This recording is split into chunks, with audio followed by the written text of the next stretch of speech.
yesterday we got to see the market kind of repair that poor high that we pretty much waited on all day. And then fucking, well, at least myself, I ended up closing early. Um, and then you got that pullback in J period and then the finish. Very similar, like, and we had talked about this yesterday during the stream. It was kind of a very similar look, except for, the no excess here. We got that poor low, and we were kind of thinking, okay, maybe E period will come back down, but it didn't, so we got long, and then, got to write it up for a decent amount, and then the pullback got us taken out. Very kind of choppy day, but if you were here yesterday, you really got to see what it looks like when buyers are just stacking the market, so to speak. Like, we saw them. It wasn't like we jumped up and then volume jumped up and then we jumped up again and then volume jumped up. It was like volume came up, volume came up, volume came up. Like this from E period on until H period, and then that's when I got off. So I didn't really watch the rest of the market yesterday. Not like tick by tick at least. But it was just like they just started filling the levels, right? They're like, yep, we like this price, we like this price. It's like, how much do you have? How much inventory do you have? We'll take all of it. And then the next level, they're like, how much inventory do you have? You take all of it. And they would just sit there. Israel, what's up, man? CPI as predicted. Yep. But like, they just bought it, like pretty much all day. It was not necessarily weird. It's just I haven't seen them do it in a while, basically, because last year we just kind of went down the whole time. Morning, Peter. So that's kind of what is weird about it, really, not necessarily them doing that, because it makes sense for them to do that.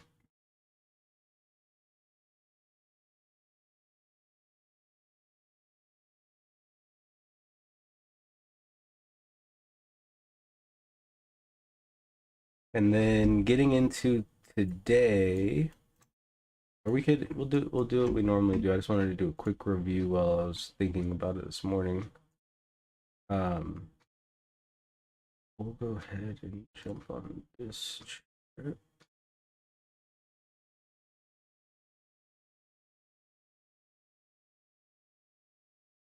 So jumping out to the monthly here, we can see, even though we had what was a good, nice up or strong day yesterday, right? It doesn't really matter the direction, but it was up.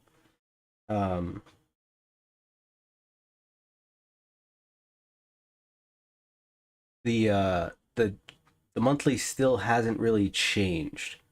I would say we're probably close to the center line of the past 2 months, swing high to swing low. Well, I guess we're above it. We're almost, yeah, I guess we're above it. Kind of looks like half, but I guess it's not because of this long wick. So it's above the halfway point of these 2 months here. But you can kind of see from last year's fib, it's right about that 38, and then it's coming right up against trend. And we'll see as we zoom into the weekly here, we're now one time framing up on the weekly.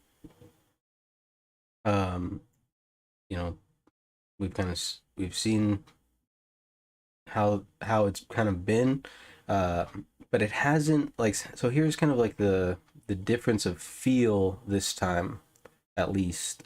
Where's my pen at? Oh, it's only 9:16. 1T of time.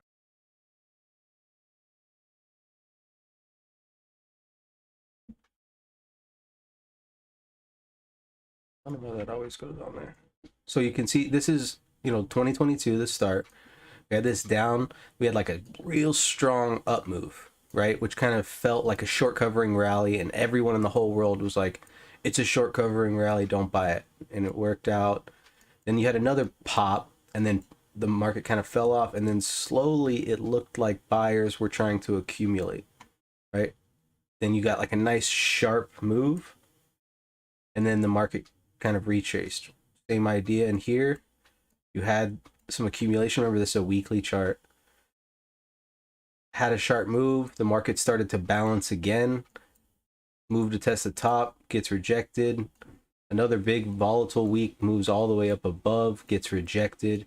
But this time we only pull back to the previous spot where it looked like we saw some accumulation, more long-term inventory, and now we're kind of breaking out of that. So it's really going to be kind of key here if the market can, one, push past this high here, but really just kind of finish on the outside of this downtrend from last year. And we have, 2 more days, today and tomorrow. And then, of course, tomorrow being Friday the 13th. Very spooky stuff. All right, so here you see the U.S. cash session only. If we put it on extended, we can, and then put it, we'll jump down to like a 30-minute. You can kind of see that volatility, and you can see the pre-market volume today here, 388 compared to yesterday's 164, so almost double. And we're just gonna run through these. Gold, double, NASDAQ, almost double, Russell double, silver double.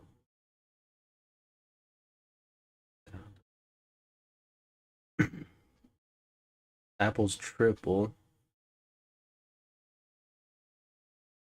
AMD's like fucking 6x.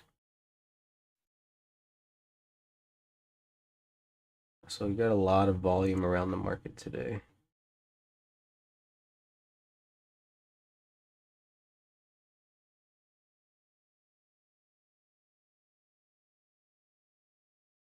Just kind of scanning through these things, right? See what they look like. The volume. I'm really just looking right here, guys. I'm not really looking at the chart, to be honest. It's just that this won't show unless it's on an intraday chart. For some reason. Damn, a lot of volume on the triple Q. No volume on SPX.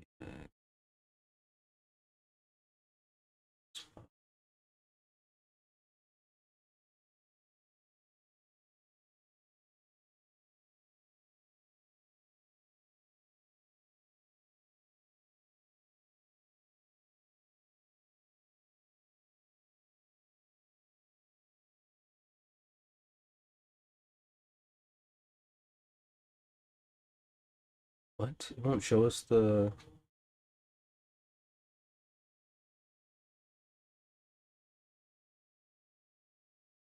There we go.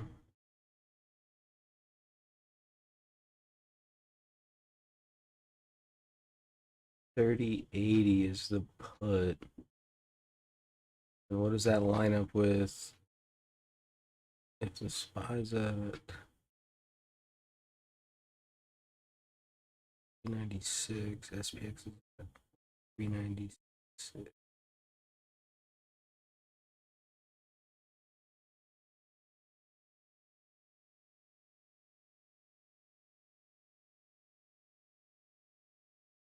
Morning, Will. Morning, Roach. Morning, Liquor. Hitbeard Crypto, what's up, man? How's it going? Good morning, everybody. Morning, Dan. So, as we get in here onto the profile, we can kind of see what's happened. A whole lot of nothing, really. We got this like little move up before the CPI came out. CPI came out, we pushed up, and then, took this big dive down. As soon as the CPI came out, like jumped over all of this. Basically, the bid got pulled, and they just dropped it. It literally like didn't trade from like 84 to 76 until it came back up. And it came back up, got above, and it's been just kind of bouncing around all over the place for the most part. No real direction, and it's sitting here right at the 4,000 level. So, I mean, we're gonna be opening up on a gap. We still have that gap below. We can assume. I mean, settle finished strong. We had kind of a finish on a spike yesterday. I know this goes to 415, so it gives us the 4 high, but it was kind of a Man, it finish. came right to that POC. Huh? Yeah. Crazy. And so people have just been buying like off this spike all day. So I think that's probably the best odds today is just, see if this spike acts as resistance or acts as support if we're above. If it doesn't, we should trade back down into value, back down to where it's at. So Biden is on at 10 o'clock, which is 30 minutes after the market open, and he's supposed to be addressing the CPI numbers. So, who knows what he's going to say? It could be, could get a little bit crazy. Morning, Tommy.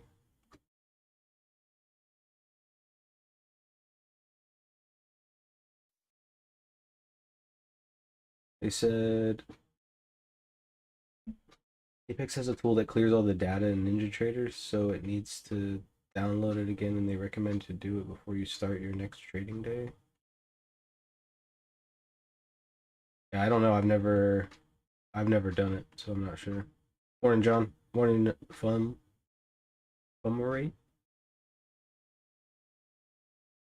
And remember Gap Right. Fummery? Yep. Took Remember me a while. Well, I don't even know if I'm saying it correctly, but that's how I've been pronouncing it. I'm terrible at pronunciation of things. So.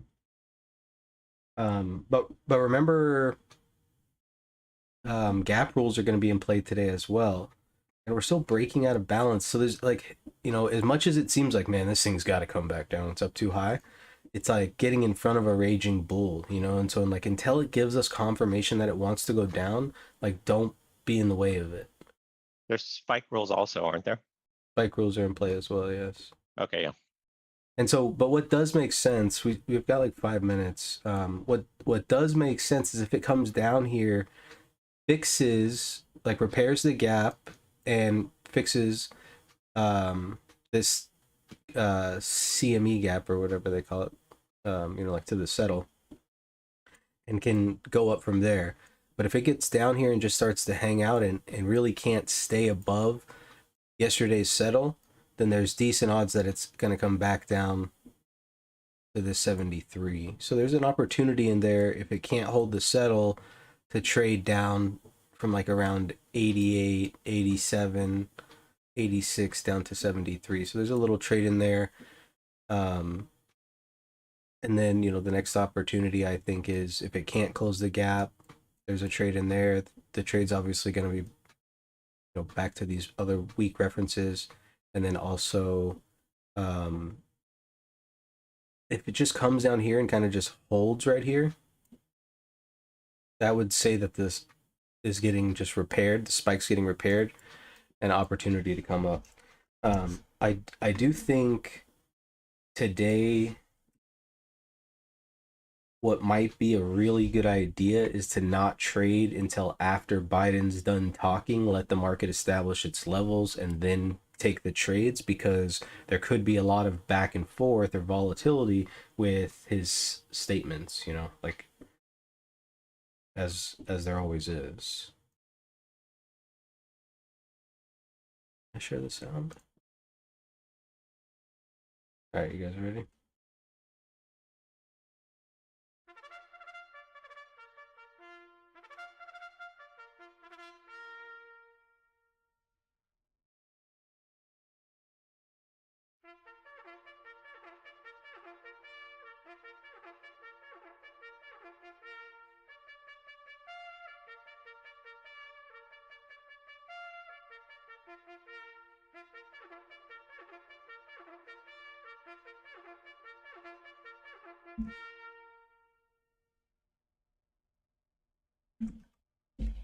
All right. But yeah, Bitbeard. So, I was trading with Apex, the Apex Trader Funding, and then they offered me to trade for this other company called T3, and that's what I do now. But it's the same. I mean, it's the same path. You just trade with Apex, and then I'm sure like after a while of being consistent, they just switch you over. Got about 3 minutes left.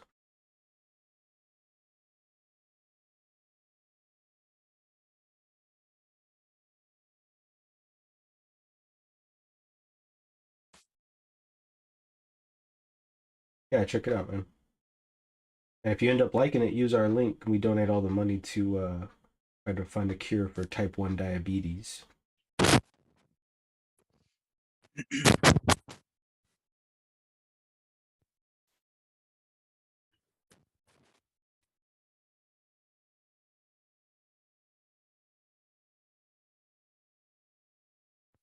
Let's get it. Morning, Brad. Hey, what's up? Hi. All good, man. How you doing? Doing good. Cool. Just having a little look. What just because we've pushed up quite a bit since we broke out of the balance. What levels are you looking at if we do find support in the gap or at the previous day's higher / settle? What sort of levels are you looking at above just the ones you've got marked on the chart, the previous last and that halfback? I mean, those are the next ones because those are kind of like the naked ones, but really, like we toss the daily up real quick. Really, I'm gonna be watching this 39.90 because that's where the 200's at and the settle and everything. But the next level up, Yep. I don't really. There's not really. I mean, this next high is like 40.80. That's like the next level up to be honest. Like The next POC, yeah, because it looks like that they just liquidated down, right? right, like this was The just a day you're mess. looking at. Yeah. Yeah, I can see. And so like we have this level here, but we're pretty much, we're pretty much right at that. What are we at right now? Oh, we're at 4,000. So yeah, maybe like 40, 42, maybe like where these two meet here. That 40.24 is probably a level up from this 4,000, I think. Like, so if we catch a trade, like off the settle or something, I think we can probably trade it to like 40.20 too. There's the Okay, cool. open. Cheers, mate. Yeah.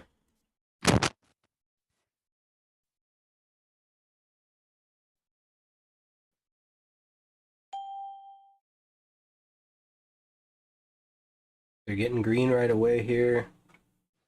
And then a flip to red almost instantly. Tick opens up really high. People selling energy again, selling healthcare, back above the open. So there's a lot of indecision. And this is like we were saying, like there might not be a trade till later in the day today. I mean, maybe if you get lucky. But like right here, if you're getting into a trade and you're winning the trade, I mean, this thing's been back and forth at every price level now like 4 times. You know what I mean? So that's in like the past minute. So that's really just, I would say, more of like a lucky volatility trade, I guess, than anything. Dangerous though, in my opinion.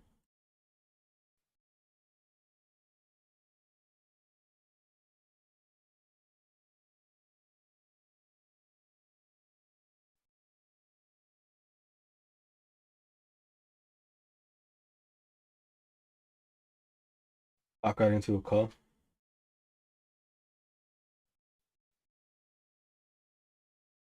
Oh, thanks, John. 40.25, Tommy. The call wall. It's kind of around the overnight high area. Yeah. What do you think about this this large like excess on the overnight low? Just Do you think news. that I that don't. might need to be tested at all? Or Mm, I don't really pay it any attention because yesterday it traded a ton during the cash session, and it looks to me like they were like, "Yep, we're good," and then came back up. came down, checked the bottom of value area low and got rejected and come back through the value, right? Right. And so now, like, what I'm kind of thinking is, well, I mean, look at the tick actually. Tick's coming down pretty hard, and it looks like they're going to close the gap now. But kind of what I'm thinking, a little bit of short covering on that level, 95. that they kind of try to shake out a bunch of longs and get all the shorts that all the weak-handed shorts that want to get short to get short. And they try to lull the sellers basically to the buy side, and as soon as the sellers will start buying, which will probably be now that we know that 40.25 is the call wall, will probably be the high of the day today, and we can just kind of trade in a range.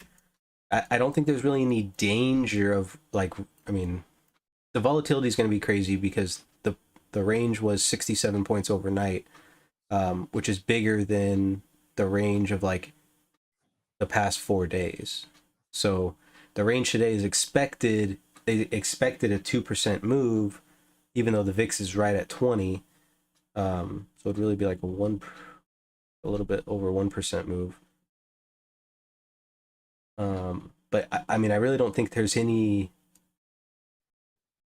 danger of like for buyers really until down here.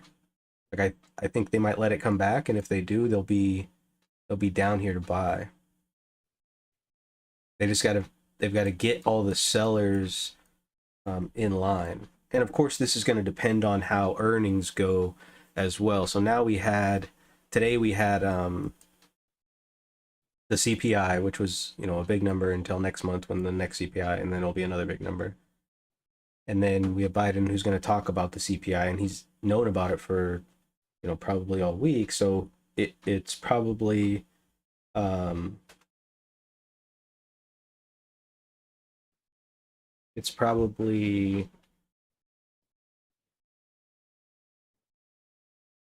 select. Sorry, I just texted you.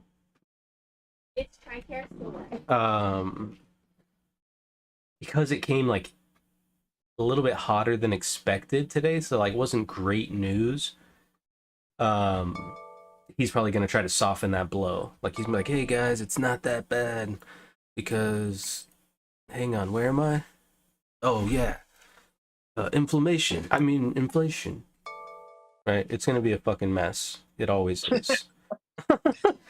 But he might say something that shakes up the market a little bit, which is why I think it might be better to just wait to take any trades until the market kind of establishes some levels here, because we don't really have anything to go off of. I mean, we have the settle, and it looks like they're taking it lower. Tick's still not below zero. The gap's already closed though, which is kind of weird because that means we're going down, but there's not really any trading going on. Look how light the volume is comparatively to what we should be seeing, you would expect on this huge volatility. But nobody's really making any rash decisions yet because they know fucking Sleepy Joe's about to be on in 25 minutes now, and they don't want to get wrecked by him. So. Do you know?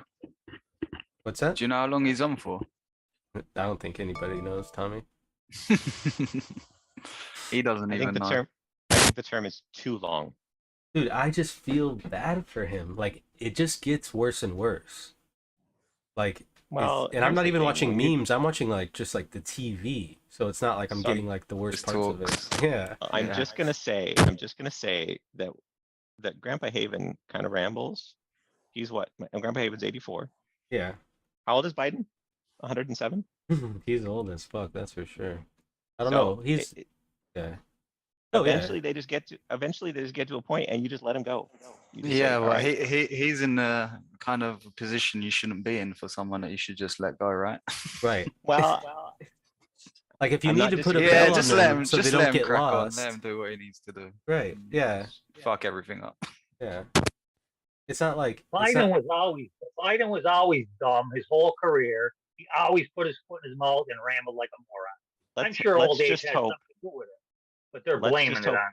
No, but he says stupid shit, yeah, and he's been saying stupid shit his whole life.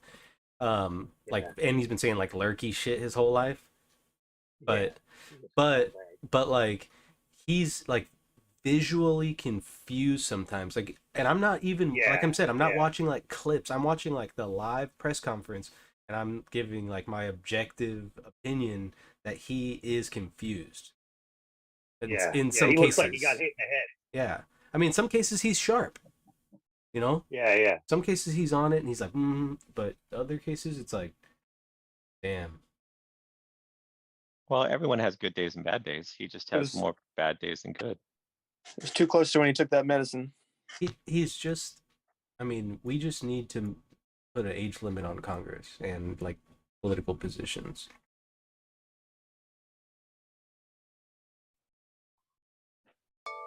No offense if you're older than, you know, But that's the thing, 55, though. but you shouldn't be able to serve the public if you're over than 55, really, I feel like. But that's the thing, though. There are people who are 65 and are sharper than people that are 35. I don't know if I mean, don't get me wrong. I'm not saying you can't create an age Yeah, it's limit. kind I'm of just saying subjective. it's not consistent. Like everybody's different. That's the problem. Well, Maybe there just needs but to be a, most of the people that get into those political positions are sharp to begin with. You know what I mean? So you're not really so he just competing got in there against from like old money is what you're saying. Biden. Yeah. No, Biden got in there because the people loved him at first, because he's the best at, he was like one of the best at playing the right side at the right time. He was always just a people pleaser, so people were like, you know what, he'll just do whatever we say, so let's just do that. And then, you know, they're like, who can we get? And they're like, oh, good old hometown Biden for Barack Obama, right? And that's kind of how he just kind of fell into that. But like, he's a sharp guy. He's smart in the sense like he knew exactly what to do to just chill, because most of his career has been pretty chill. I'm sure being president just sucks ass because, you know what, they say like There's everybody. no chill. Yeah, I mean, it's like it's like 10 years and every 1 year or something, you know. They say it just Well, if really wears you down. They say if you knew everything the president knows, it would, yeah, like you were saying, 10 years, it's really takes its toll. Imagine that's the reason that they don't tell us all the truths, because if the regular public knew, they would go mentally insane. Looks like we bounced the first time at that H high from yesterday. Pivot point. Yeah, right around that 80. Where did you put your spike base for yesterday, Brad? Just at the top of the L bar, or? Yeah, I put it, yeah, right there, just a small little spike. And see, so like now there's opportunity really to like get long and use volume as a stop, or get short and use volume as a stop, right? Depending upon how it acts, right? I'd wait to see the 80 get tested. A lot of trades on the 80 there, and no real breakthrough.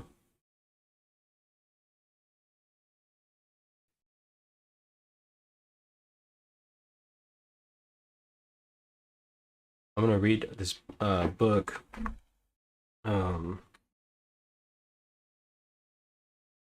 It's about Fibonacci's.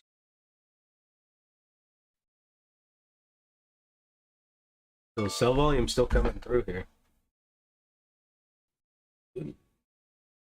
Came in hard on the 80, it bounced and came in hard on the 80 again. So that 80 level is going to be our pivot, just like TJ was saying.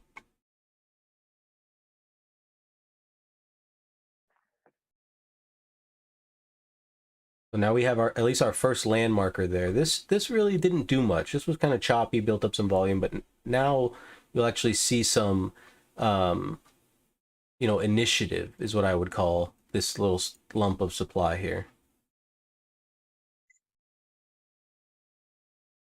Right, like these guys are like, you know what, we'll move down, we'll sell some more. We were confident.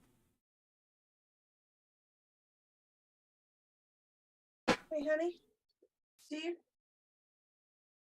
Uh-oh, someone's in trouble. We just tested that thin spot from yesterday's profile too. See if they fill it in, or still got some trap shorts in. Yeah, I haven't taken a trade. I took a couple trades pre-market before the news, because it was pretty much just straightly going up.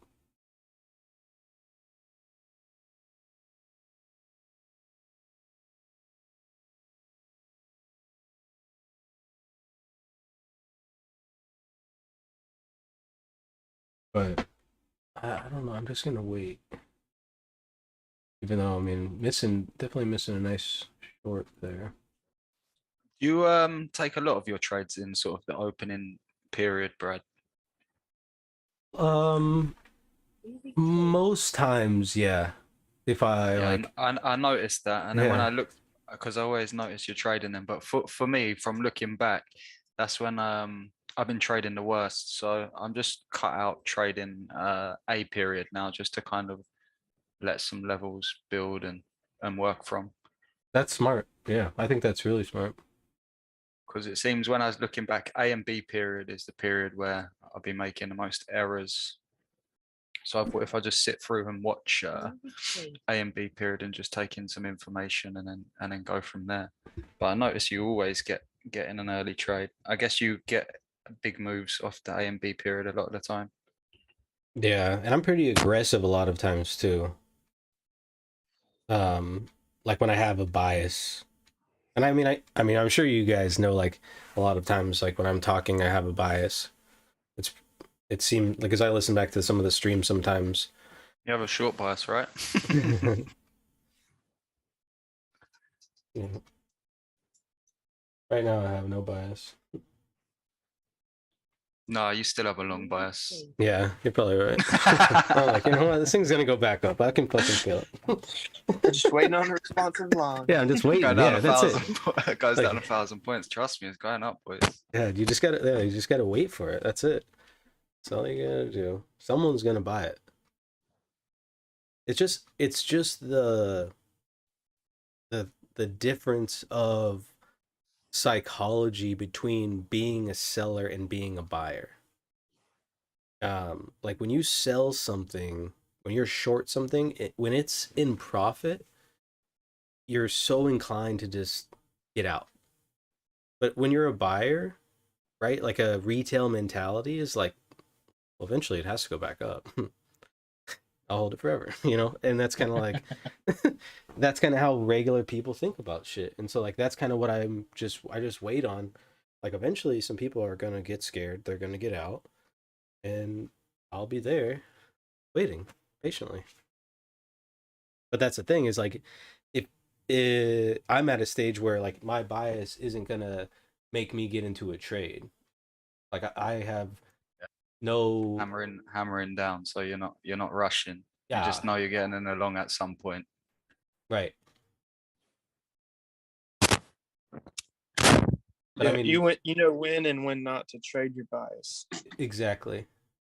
And today might be a good day and I'll be maybe convinced of some shorts, honestly, even on a bounce, depending upon what Biden says. If we don't bounce over 88, I don't think we go back up. Even on any bounce. I mean, even if we bounce from here to like 82, I think it's a sellable rally. Look at the sectors.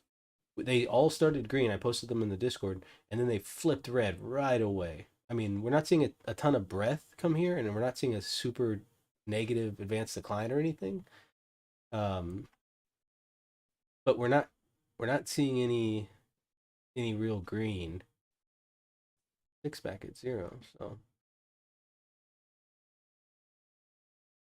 On one of the charts you were showing, it looked like we had Good already, off the news, we spiked up and touched that trend line. How's everyone? touch the Alright. what? So where are we in relation to that spike move? We're trading well below. Peter.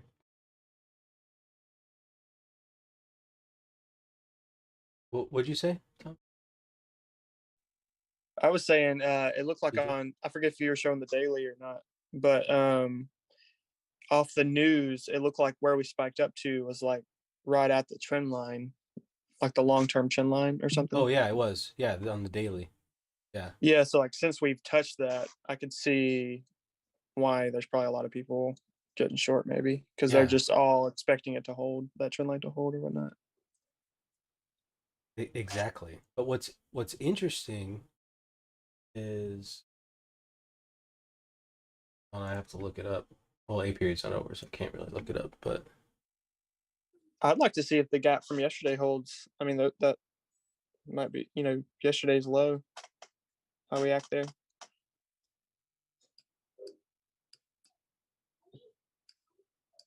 because it was right at the a POC. We opened up on a gap. There's no great excess either. Yes, on yesterday's low, excess isn't good. No. No. And the overnight period from the night before that looks a bit.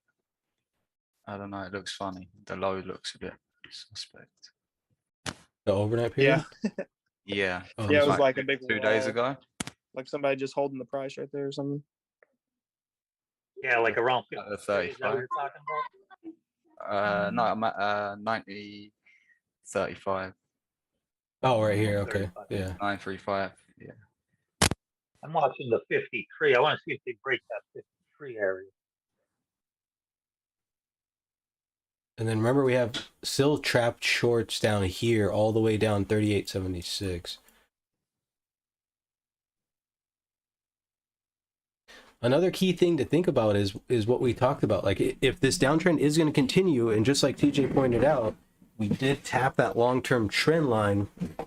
If this down trend is going to continue, it could be a heavy tech selling market, and we could see the ES or the S&P 500 futures kind of trail down, but maybe not trail down as deep as, let's say, Apple or something like that. Because Apple's getting this little smackarooski right now.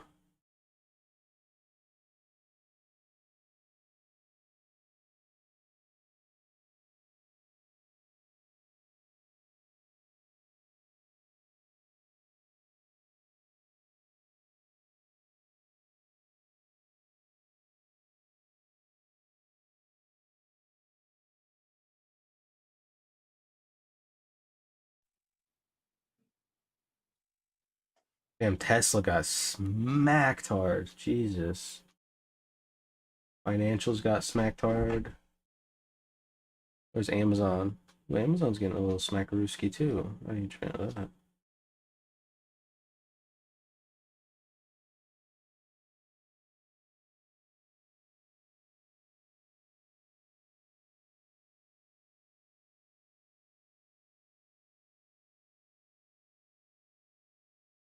Volume came in, VPOC shifted down, and continuation comes.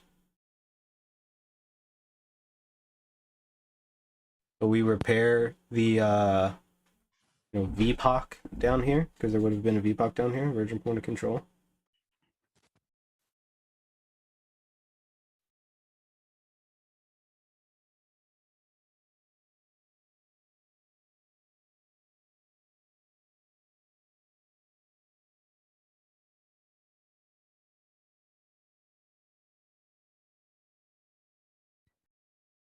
The tick's still not getting hammered really for how much of a move we've had down.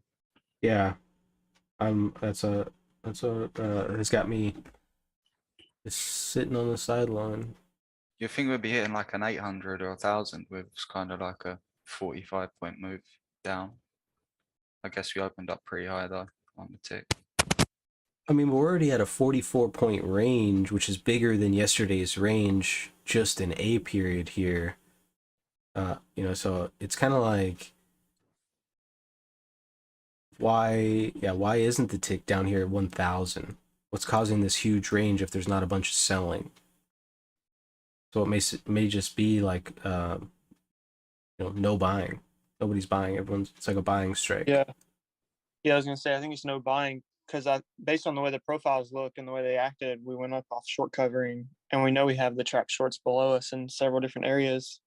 So I think we just got to a point where, shorts aren't covering right now. So it's not that we're getting necessarily a lot of selling. It's just that price is coming down. So I think we're gonna eventually hit a point where, all these shorts decide to start covering again, and we might see supply run out. Can only hope.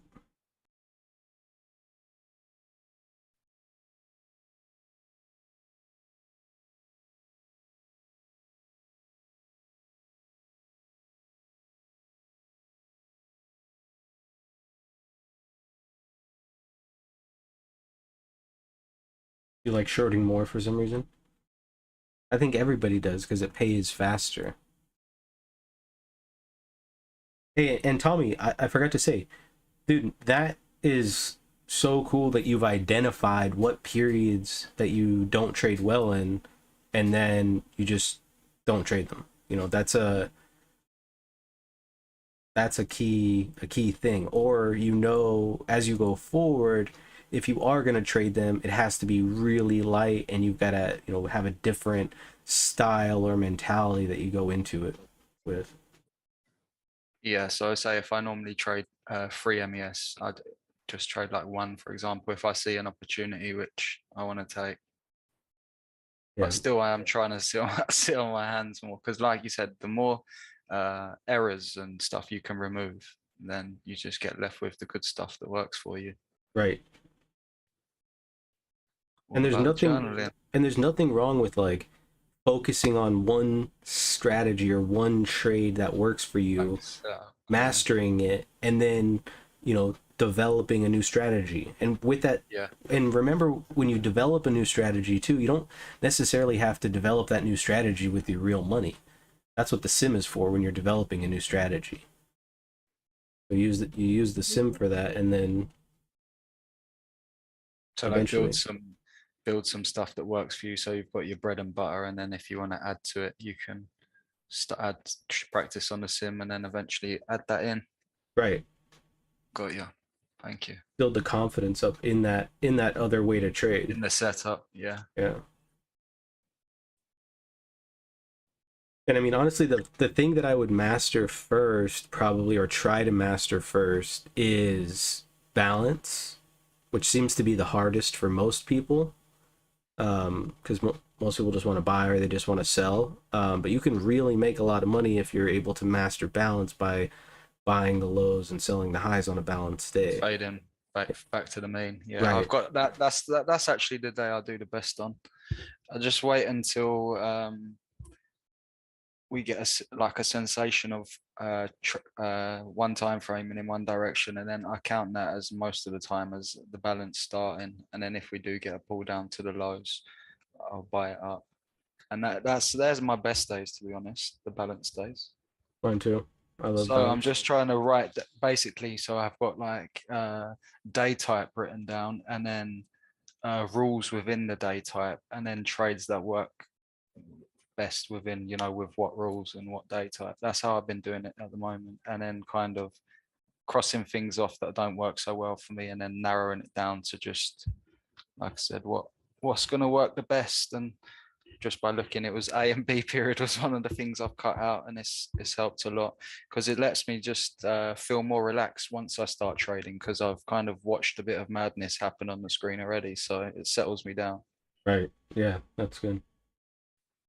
Because I find that was when I was most emotional. Like I'd have my plan set, the market would open straight away. I think, right, what if I got to do something?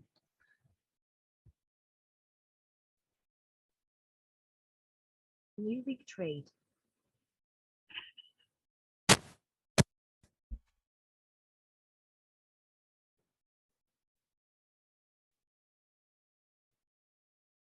A lot of volume coming in.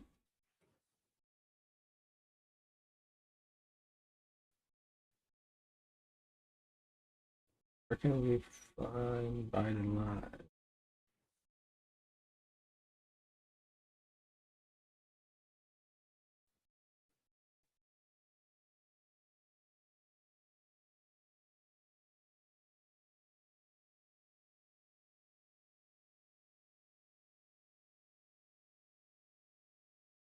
Showing up on the first.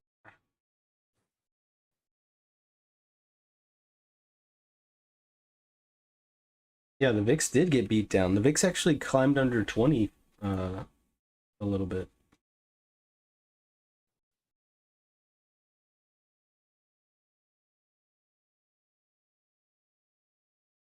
The dollar's rebounding really strong too.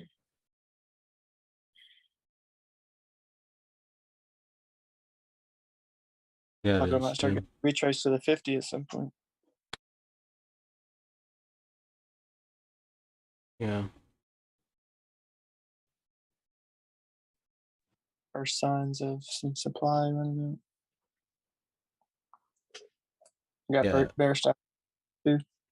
I mean bullish divergence. So. Watch this 76 to 75 level up above from here if this bids can hold. Has to climb over 70 first, obviously, because that was kind of like where the volume came in. In 80 is the spots. And remember, Biden's on Yeah, in 2 could short minutes. the 80. Yeah, you could short the 80. Yeah, that'd be nice if we popped up to the 80 and didn't hold. Fade it back down to the Globex low.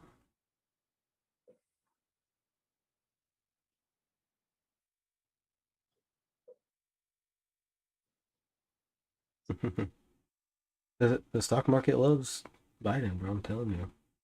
Yeah, he's gonna get on and say something wild. Let's just close out all these shorts.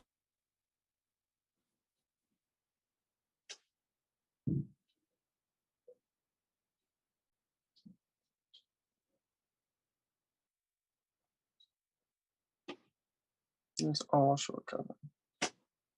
Yeah.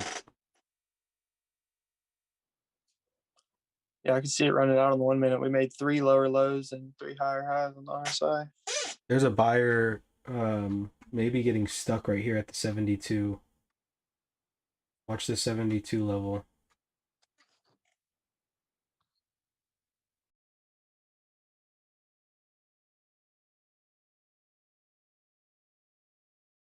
I mean, buyers are trying to lift the offer here, but they're just struggling. These guys are trying to hammer it back below that 70, I'm sure.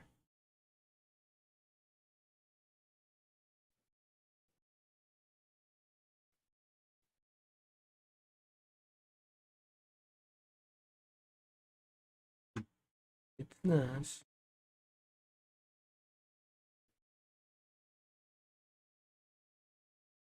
Can't find the Biden conference.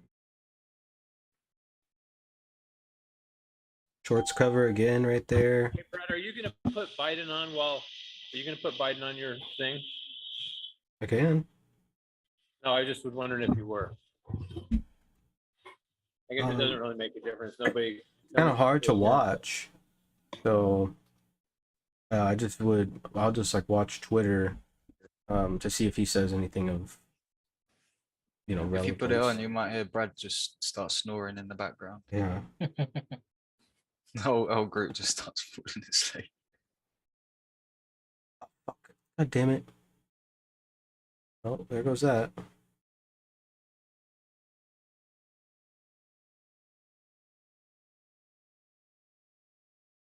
Well, maybe it was a blessing in disguise.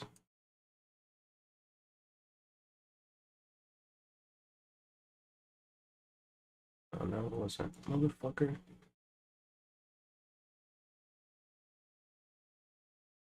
Patrick, good morning.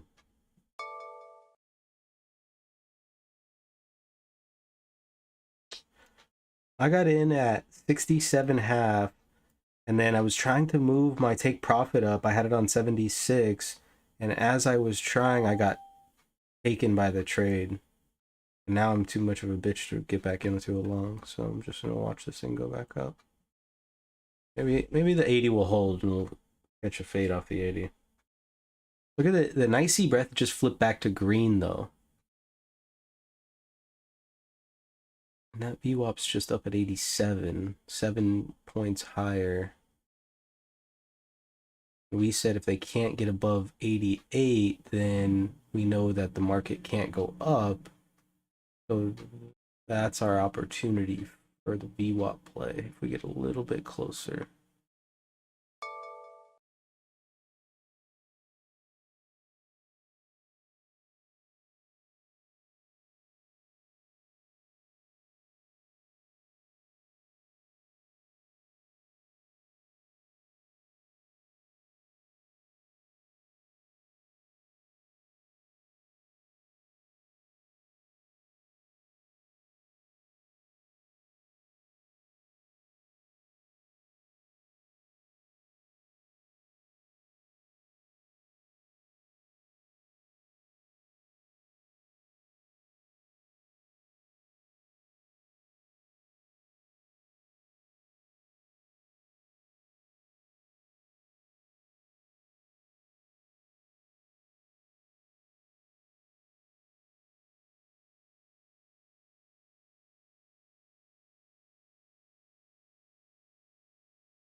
You know who we could put on? Oh, I want to look at the volume real quick, actually.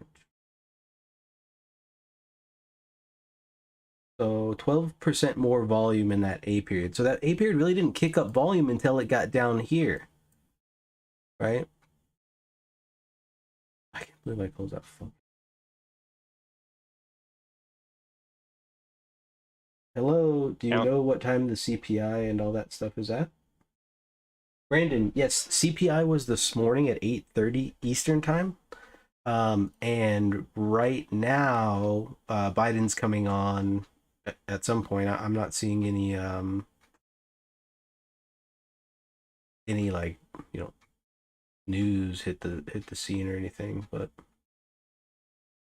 Counts just went to the positive side. 104 and 0. yeah, that means a pullback is coming, right? And they've been right there. there for the last 4 minutes. You caught that short, TJ? Yes, sir. Nice, dude. I was Oh. too heartbroken that I got fucking. As a I scout. thought we would have got up to, I thought we would have got up to about 83 and then come down. Oh, I'm not sure. we're still going up. Yeah, Yeah, that's true. Yeah. but With the counts being I'm 0, it sticking looks like to, it's trying hard to get up. that shit just makes me so I'm not fucking. trading until after Biden.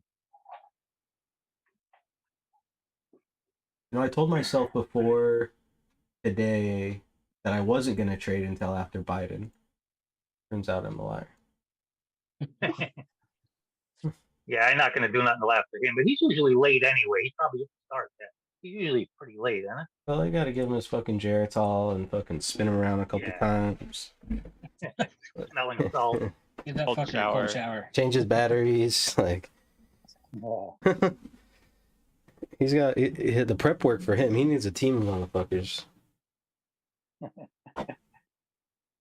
Yeah, we might get up to that 83. I don't know if it'll stop there, but If we get up above 88, just don't get short right there. That's just the worst spot to get short. Like up above the 90.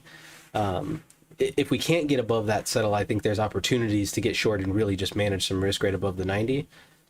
But the way things are kind of looking right now, I don't know, it doesn't look like a good sell.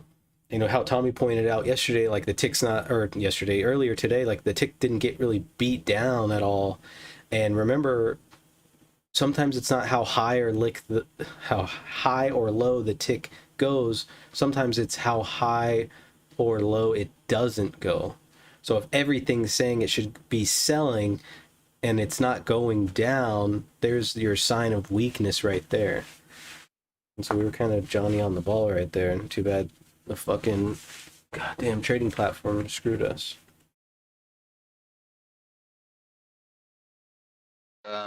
Just hit under 20. First time I've seen that in ages. And we got Yeah, the VIX. we got so many. Yeah. It's under 20 now. It's getting hammered. What did you say, DJ? I was just gonna say, you know, a lot of times when I'm looking for those moves like that, like taking a long off the bottom, waiting for the supply to run out. You know, because I could see it, like the first signs of it when we were down there at the 60. You know, and then we'll trade back to the 50, and a lot of times we'll come back and we'll test that area, and we just won't make a lower low, or we'll look below and fell, and then we'll come back up. But the way we've come up, it almost just looks like there's so many shorts that need to cover. You know, I don't know how much of a retracement we'll get, honestly. And that's what I was, and so that's a good point, because that's something that I was kind of thinking about is, damn, I need space for this. Where can I put this up?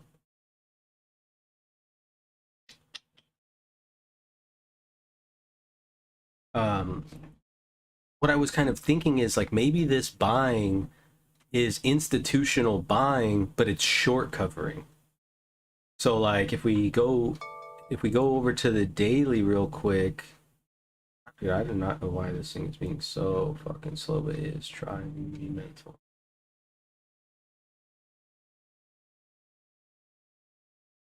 Sometimes toss is just a piece of shit. Peter Reznicek switching to Tasty Trade. Maybe I'll have to do the same. But when we look at the daily, right? And if you're short, let's say you shorted this, and then when this balance happened and you realized the market wasn't going to go down, so you start short covering. Well, if you don't get any downward pressure from here, you're going to get the pressure to short, and the next spot, if you're looking long-term short, would be to short from up here off that 50% retracement of last year. Guaranteed there's going to be shorts down there, and the battle will once again become the 4,000. There still could be shorts here. I mean, we've seen this area, and we've kind of talked about this, act as this resistance. It's a long-term trend, so we definitely could push down. But I think there's a lot of shorts, maybe intermediate or longer term, that are trapped in this balance, that are kind of seeing that the market's not getting any move down. We do have a really steep trend here, and this is something to note as well, because you want to see if one of these trends breaks by time or by direction. Because if we get a directional break of this trend, then that puts that top of balance, and what would we call it, like 39.25 or so, to 39.18, that back into perspective, I guess, because that would be the target for them on a break of the trend. Right. And you've got the 50 MA at 39.25, which makes sense, and then the 20 and the 100 down below. We're right at the 200. Like, yeah, it's interesting. But that's what's. I know you were gone. Sorry, TJ. I know you were gone the first couple of weeks of the first week of the market. But if you take a peek at this, I'll just put on the 30 minutes. I guess you can't really get justice on this. I'm gonna have to put it on the 1 minute. We're gonna have to look at, like, we'll just look at 10 days. So check this out. Intraday, I'll just start at the beginning because you were gone, and I haven't seen this in a while. But look, intraday, like this is at like noon, we're getting plus 1,000 ticks, and then negative 1,000 ticks all the way down to like 1,200 at the end of the day, and then middle of the day, right? And like deep, some of these ticks are like deep on both sides. And like this day here, this was the first, I think, Tuesday, right? It was Tuesday the first? No, the third, because that was the first trading day of the year. Look at all these ticks. I mean, like a 1,500 intraday at like 14.48. You know what I mean? So I'm wondering, market's rallying here. Sorry, guys. It's missing it.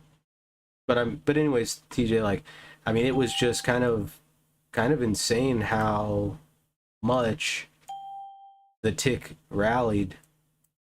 And I mean, you're seeing it right here. Look, we're just getting 1192 tick midday. Yep.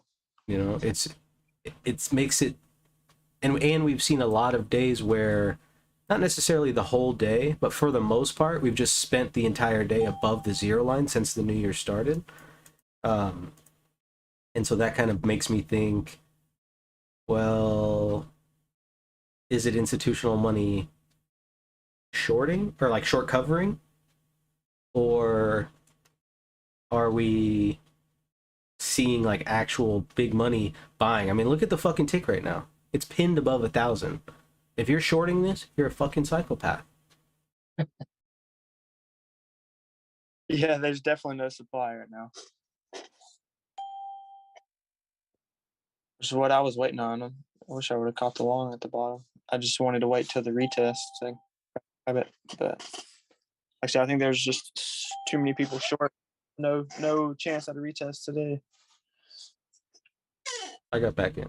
Not fucking around. Fool me once, shame on you. Fool me twice, Can't get fooled again. George Bush. Fucking dude, some of the presidents we've had are just the best. You know why George Bush was so funny is that he could laugh at himself. Same thing with Barack Obama. Barack Obama could laugh at himself.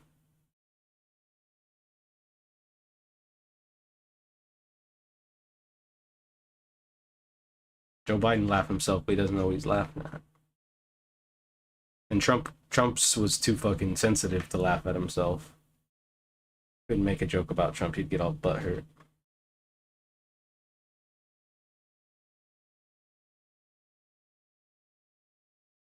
So this 4,000 level, once again, right? I mean, the open was basically right on 4,000.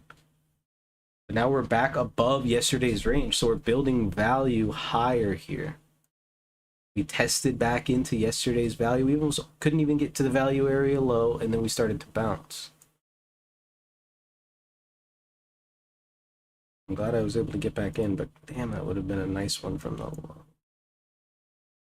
My first Yeah, I know. 60, Yeah, I got in at 67, the low. You did? But I closed out of VWAP, yeah. Nice. Fuck I that. got in at 77 and I closed out at 87. Fuck yeah. You were So waiting 10 for the long points. too then. Yeah. Nice trade.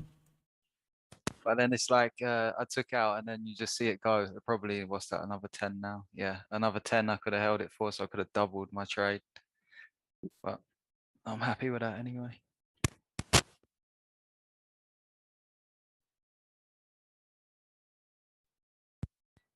Got long from the level we was talking about earlier, Brad, the previous high from the 9th. Oh, right. Yeah. Yeah, and the deviation, first deviation from the VWAP was there as well. And I've also got like a low volume area marked from previously here. So it worked out perfect. It was quick as well. Yeah. Yeah. That's always nice. When you get in a trade and it goes into profit, it's a lot easier to Yeah, stay just in it. zoom. Yeah. Yeah. That's what mine, I didn't have my take. I was going to like try to trail it up. But I got taken out too quick. Frustrating. I got back in. My fill is not it's 90.75. It's not a great, not fucking 67, which is where my original fill was.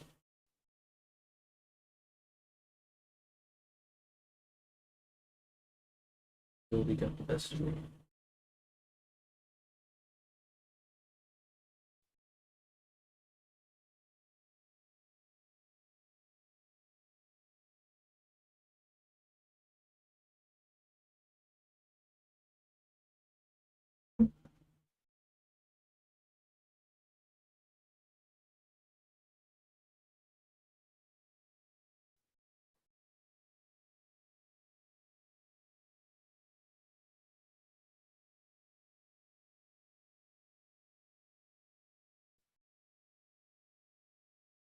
Like a giant corner kick on the 1 minute.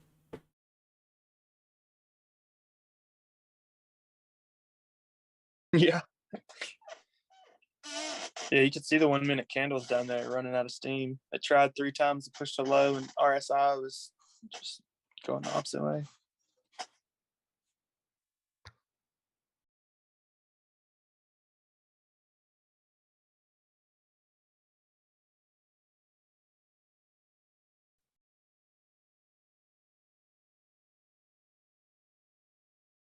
Watch this 99 area. Buyers might be getting stuck right here. I kind of would do something on the battle.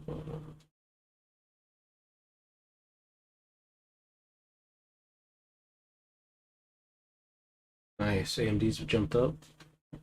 Yeah, IT's back to green. Weighted's back to green. Both the breaths are positive. The NICE breath is almost 2-0.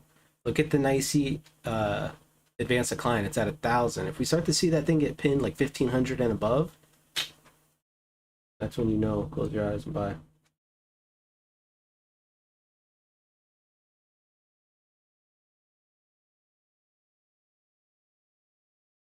But I mean, if you think about it, we haven't really changed much.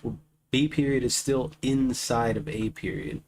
You're still very wide range. So, you know, if you think about it, if you're getting long right here, you don't know that you're wrong in the trade until way down here. So you've got to figure out a spot where you're gonna manage risk from above, you know, in this upper distribution. It's not like we have like a 10-point range or a 30-point range, and if you get long in the lower 10 points, then you can manage.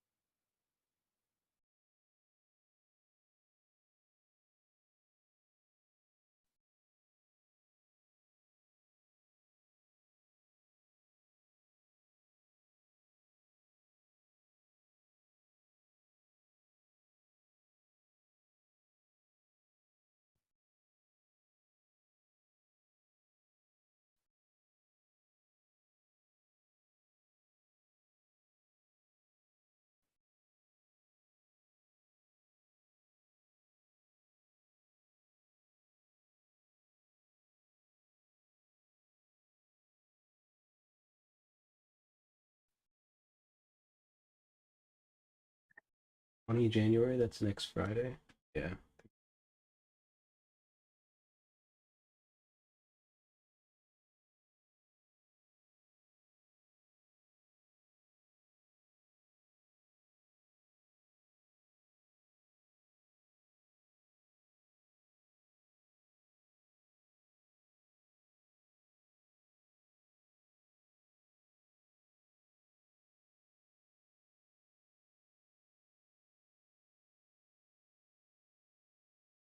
Interesting.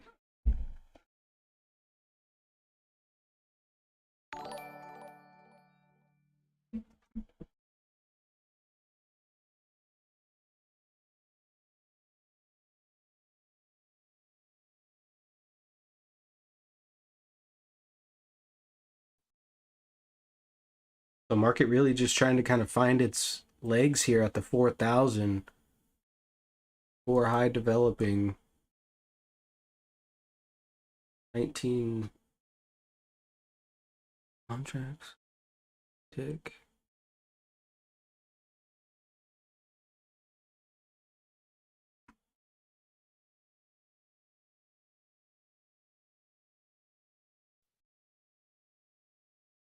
Yeah, we might rotate back down here.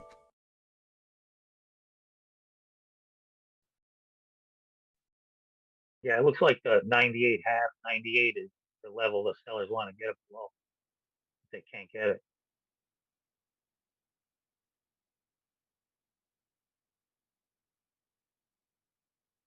I wonder if we'll pull back to the 90. See this 537 right here? That looks like a spot that needs to get tested again if the market wants to go higher. 75, settle. Yeah, if they could get it below this 98. Yeah, because you figure this move up was a stop run of all of these people at 80 and all these people at 87-ish. It came up. Someone's reoffering up here at the 4,000. And if this thing comes back down to here and can't really get going any lower, I think you're right. We're on it. Haven't had a peak out in the past 12 minutes. What'd you say, Brad? 90 you were looking at? Yeah. It's like just across here. 91 is that weak level. I mean, honestly, with the VIX underneath of 20, we could even switch this back to 1 tick.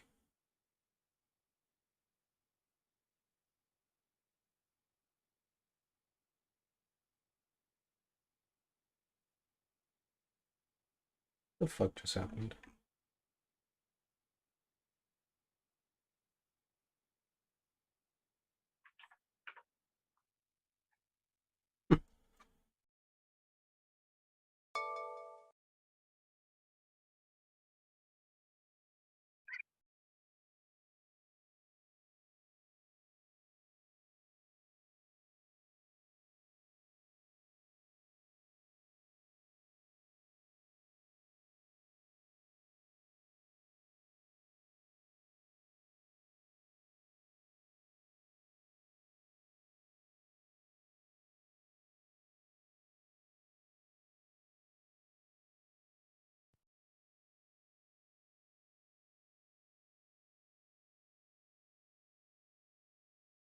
Okay, so I think our key, I mean, we kind of have like a half pipe here, big half pipe, but see if they kind of back and fill this area, and you can use this area as that, right? Imagine if these are single prints, because we assumed that they used this liquidity to stop run up to here, but then there's a reoffer here, or a take profit, probably combination of both, but there's still got to be some trap shorts, and that's going to be an area where they look to cover. It looks like, I mean, it looks like volume's trying to step up here, 95. Got a lot of short covering on that 92 half right there.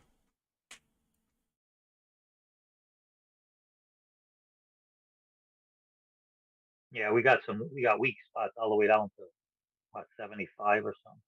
Yeah, there's another weak spot that like way down here, yeah. Yeah. But I don't want to see that get tested. No, I don't know. Well, if I'm what going I'll to be do, a buyer, yeah. Yeah, there's a lot of just ripped out of there. A lot of zeros.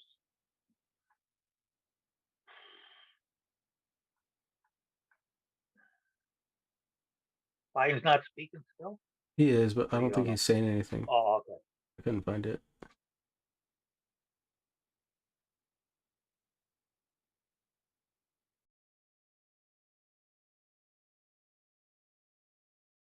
I really wish I could get rid of this. I just don't know how.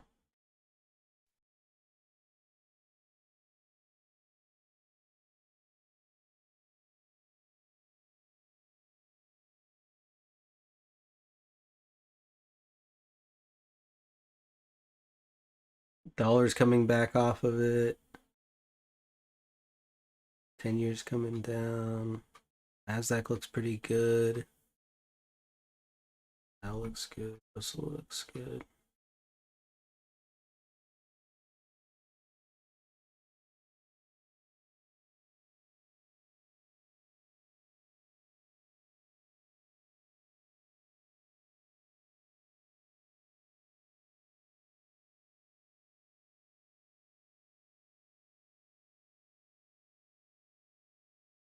Back up above the open.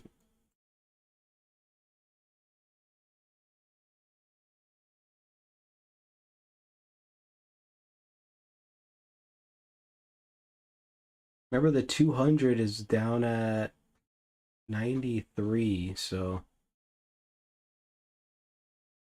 that's pretty much where we just came down to. We came down to a bunch of people covering at 92.50.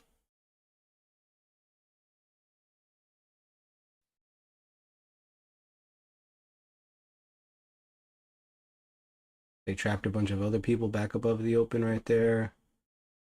They're using their stops to back and fill this area. Sneaky fuckers.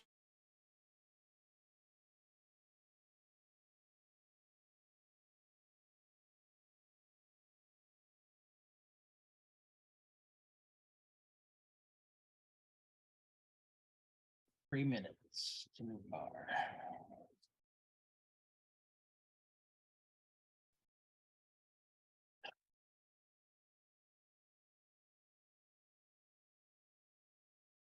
Yeah, I haven't even seen really any headlines on Twitter about Biden saying anything. The FTSE I don't think he's 100 is only talking yet. 1.5% from retaking record highs. That's your guys' thing, Tommy. You don't think he's talked yet? No, I'm looking for, I saw an empty podium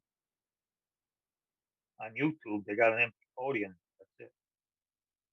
I'm assuming he didn't show up yet. I don't know.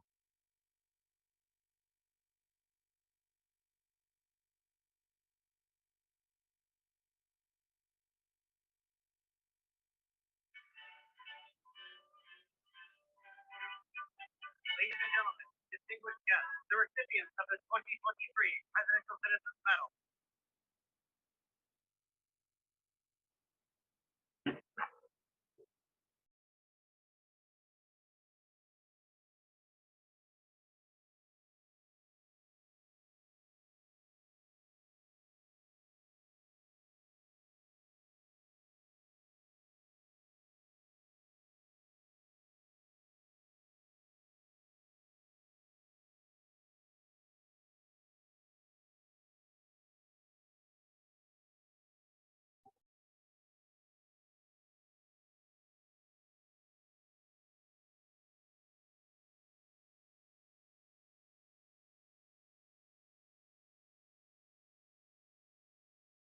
There's that 91.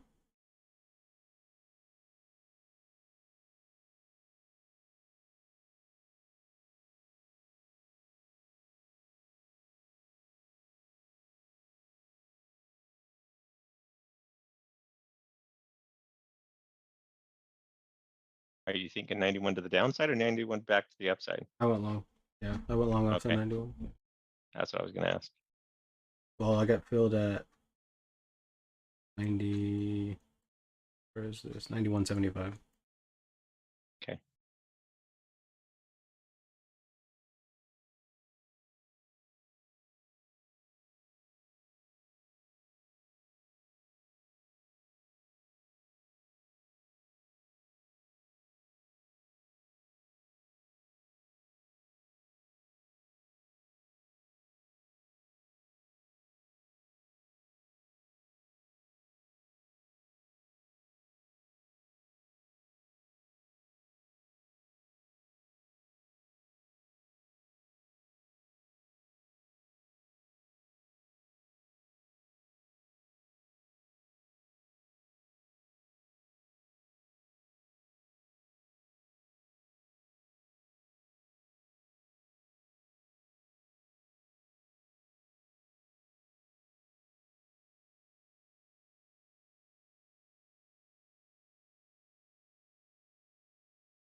C period opens up and trades lower.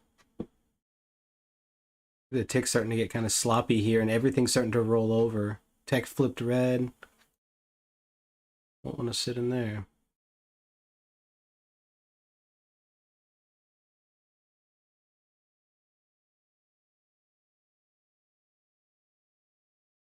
I kind of like it in 2-tick increments, to be honest.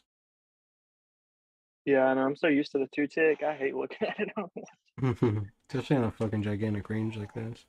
VIX is bouncing a little bit here. Dollar's kind of trying to make a higher low again. So we're getting a little bit of 83 pushback. would be the back test of the high of the 1-minute candle.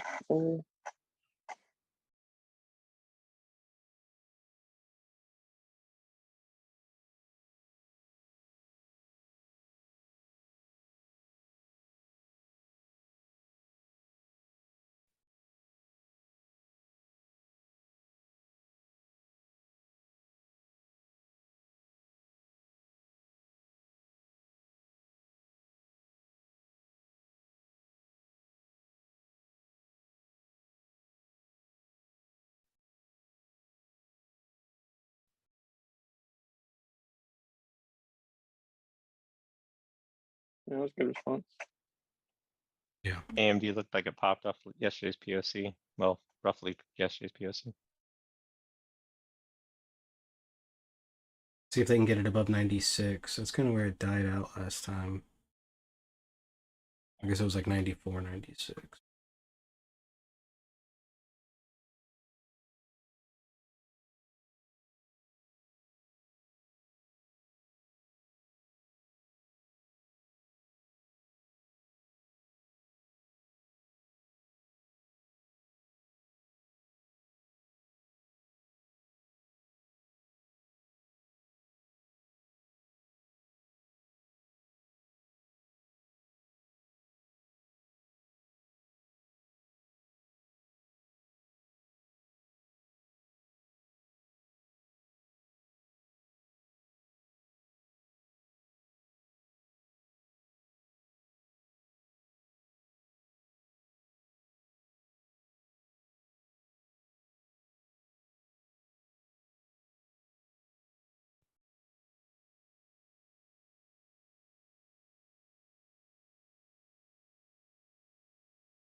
Struggling right there, in that same spot, this 95, 96 area.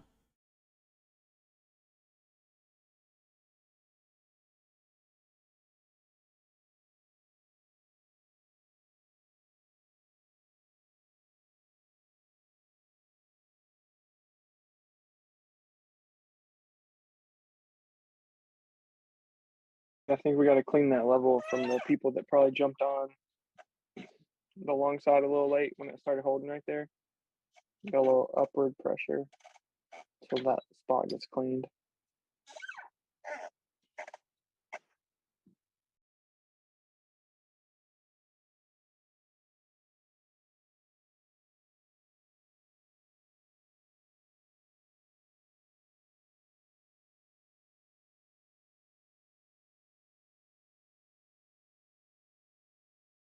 And the famous words of Abraham Lincoln, to the moon. Have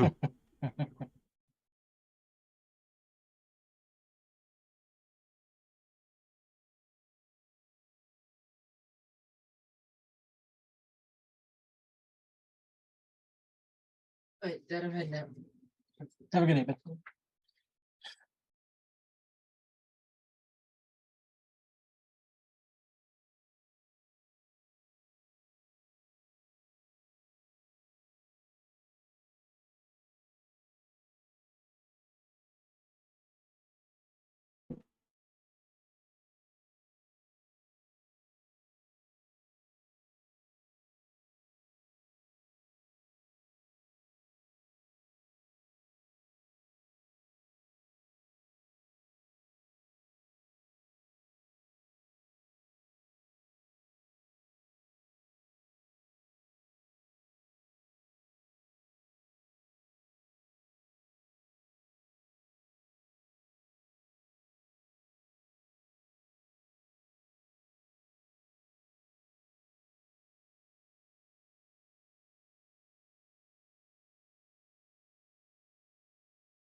That's why it's running slow.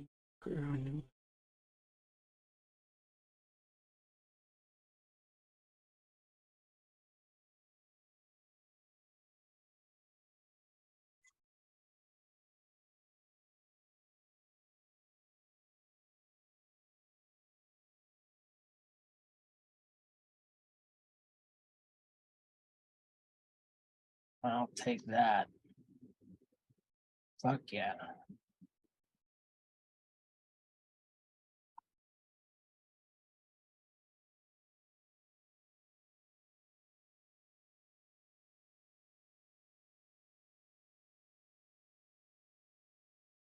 Did you hit a nice trade, Pop? Double R, what's up, man? Yeah, I took the long off the mechanical halfback, so I was long from 86 quarter, and I just got out with 15 points, 15 and a half. Nice.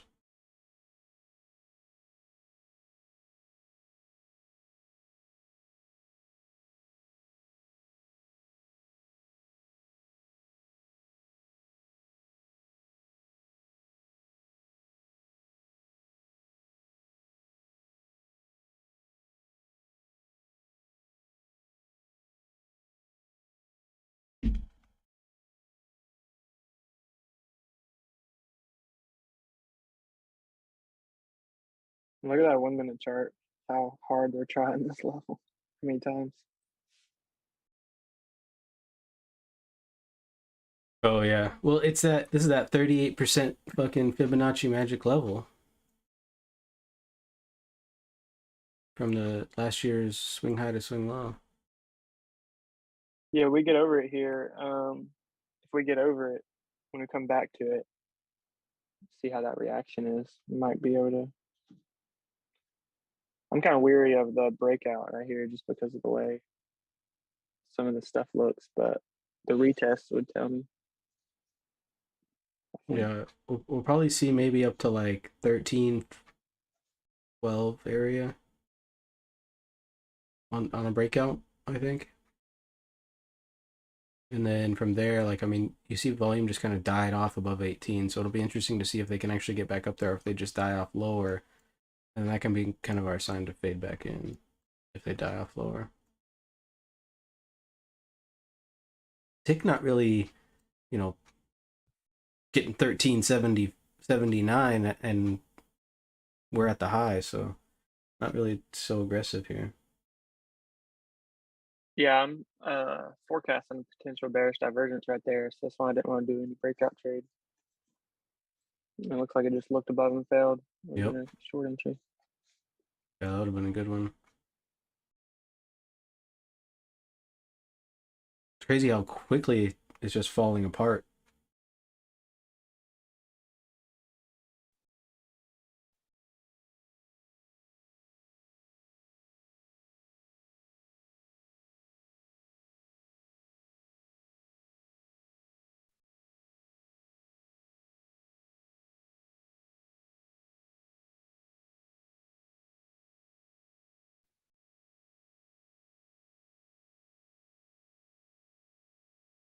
Yeah, anytime we're making a higher high and the RSI doesn't agree, I just always assume it's gonna create a divergence and it'll be like a look above and fell.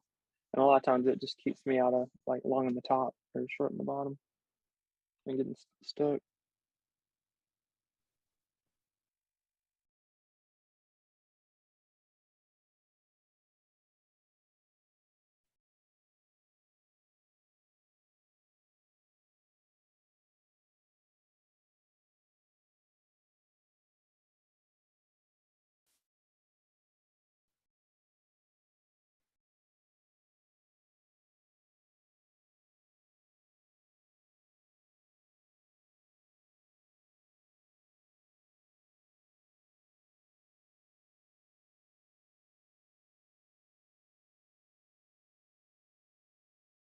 Move down there.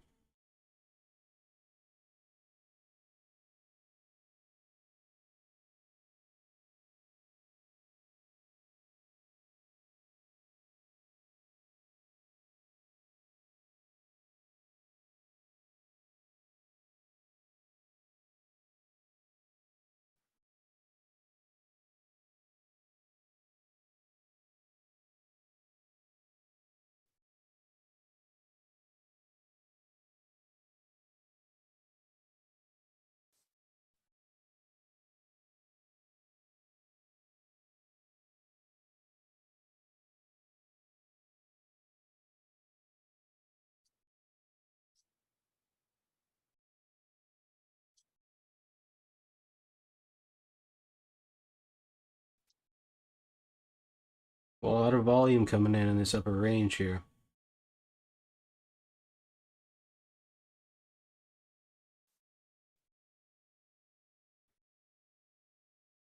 Oh, Biden's on.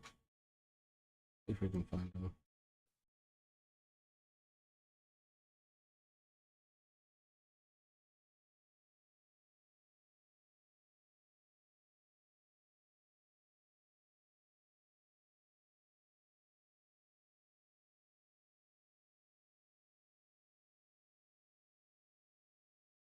That 402 half is also the first standard deviation.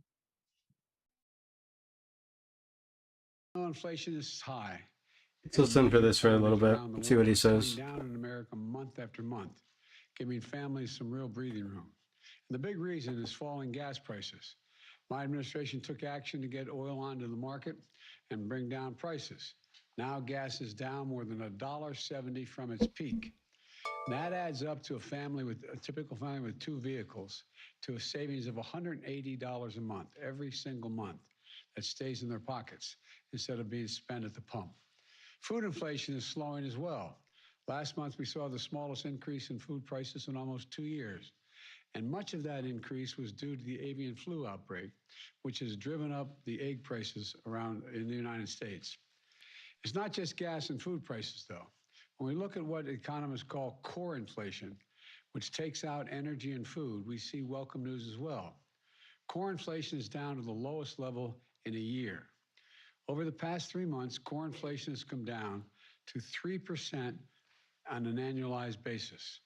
That's down from more than 6% at the beginning of 2022. The cost of goods is actually falling as prices from everything from computers to used cars are coming down as well. And inflation in the core services is moderating as well. You know, and as inflation is coming down, take-home pay for workers is going up. Workers' wages are higher now than they were 7 months ago, adjusted for inflation. Wages for lower income and middle income workers have gone up even more. It all adds up to Mine's a lagging a break bit. for consumers, real breathing room for families, and more proof that my economic plan is working. When I came to office almost 2 years ago, the economy was flat on its back, as you'll all remember. Millions of people had lost their jobs through no fault of their own. Millions who kept their jobs saw the hours and paychecks cut. Hundreds of thousands of small businesses permanently closed their doors. People were hurting badly. That's what we inherited. The pandemic was raging and the economy was reeling. We acted decisively to put in place a new strategy that would rescue the economy from the pandemic downturn. At the same time, we laid the foundation for a stronger, more resilient economy for decades to come. An economy that grows from the bottom up and the middle out. Now 2 years in, it's clearer than ever that my economic plan is actually working. Here's what we've learned just last week. Unemployment is the lowest it's been in 50 years. I'll say that again, the lowest unemployment rate in a half a century. My first 2 years in office were the 2 strongest years for job growth on record. We created nearly 11 million jobs, including 750,000 manufacturing jobs. And there were 2 of the strongest years ever for small business creation as well. And today, unemployment rate is near record for lows for Blacks and Hispanic. Black and Hispanic workers near record lows. And it's the lowest ever on record for people with disabilities. We're seeing American families breathing a little easier.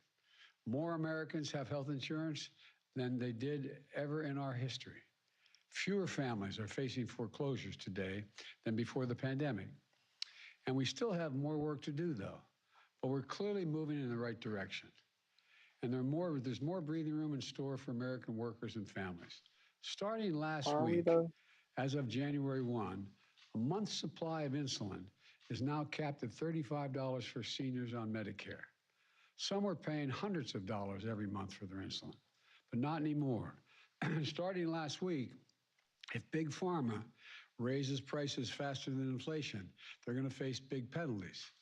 Starting last week, Americans can get tax credits when they install energy-efficient appliances in their homes, like heat pumps or solar panels, or when they buy electric vehicles. These were all pieces of that big law that we passed last year. Now they're kicking in, and Americans are starting to feel the benefits in their everyday lives. But that's not all. We're seeing historic investments in American manufacturing turn into new factories and new jobs. From Arizona, Ohio, Georgia, New York, companies have announced nearly $300 billion in manufacturing Volume coming in here at the in the 86. United States since I became president. Instead of exporting jobs like we did for decades, we're now creating jobs and exporting product. Creating jobs and exporting product. That's the idea. Now the House has elected a new speaker. I can call him and congratulate him. I'm ready to work with him, or any Republican Congress, to make progress for the American people. But like many Americans, I was disappointed that the very first bill the Republicans in the House of Representatives passed would help wealthy people and big corporations cheat on their taxes at the expense of ordinary middle-class taxpayers. And it would add $114 billion to the deficit. Their very first bill. House Republicans campaigned on inflation. They didn't say if elected their plan was to make inflation worse. Plus, House Republicans have introduced another bill, blocking action that would help lower gas prices and help consumers. And on top of that, House Republicans are preparing to vote on a national sales tax bill. National sales tax, that's a great idea. It would raise taxes on the middle class by taxing thousands of everyday items from groceries to gas, while cutting taxes for the wealthiest Americans. And if I'm not mistaken, what they've introduced, it also would totally eliminate the IRS. Feels good, except all gonna be sales tax. Go home and tell your moms. They're gonna be really excited about that. Come on. Is this how House Republicans are starting a new term? Cutting taxes for billionaires? Raising taxes for working families? Making inflation worse? Well, let me be very clear. If any of these bills make it to my desk, I will veto them. I will flat veto them. I'm ready to work with Republicans, not this kind of stuff. If they try to cut Social Security and Medicare, which Americans have been paying into every paycheck since they've ever got their first paycheck, I'll use my veto pen to stop that as well. But if Republicans want to work together on real solutions to lower inflation, create more jobs, build an economy that works for everyone, I'm ready. Let me close with this. Today's inflation numbers are good news about our economy. We have more work to do, but we're on the right track. We're seeing bright spots across the country where great things are happening. Roads and bridges are being built. Factories are coming online. People back to work again. Families breathing a little bit easier. That's why I can honestly say, you've heard me say this before, and I mean it from the bottom of my heart, I've never been more optimistic about America's future than I am today. We just have to remember who in God's name we are.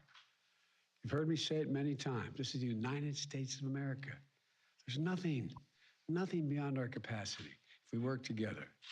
So God bless you all, and may God protect our troops. Mr. President, thank you, Mr. President. Mr. President, classified material next to your Corvette, what were you thinking?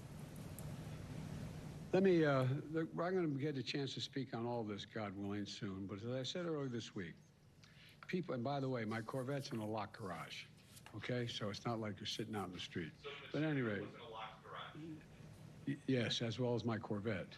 But as I said earlier this week, people know I take classified documents and classified materials seriously. I also said we're cooperating fully and completely with the Justice Department's review. As part of that process, my lawyers reviewed other places where documents from my time as vice president were stored, and they finished the review last night. They discovered a small number of documents of classified markings in storage areas and file cabinets in my home and my personal library. This was done in the case of the Biden Penn. This was done in the case of the Biden Penn Center.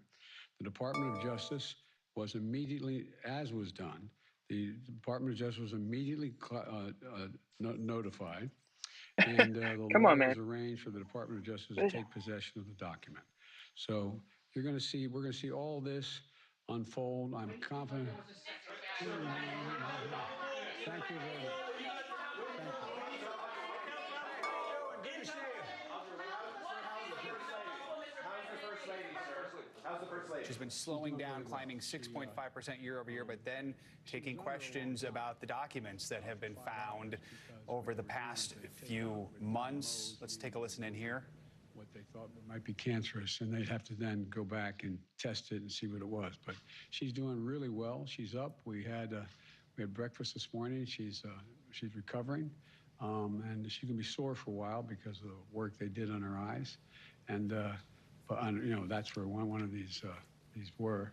But she is a 0 to 1% chance of ever return of any cancer, and so thank God she is doing really well. Thank you for asking. The president there also giving an update on his wife, First Lady Jill Biden. But one of the key questions that reporters had, and he did take one of those questions, which was about those documents. He said that lawyers reviewed other places where documents could have been stored after we had this revelation.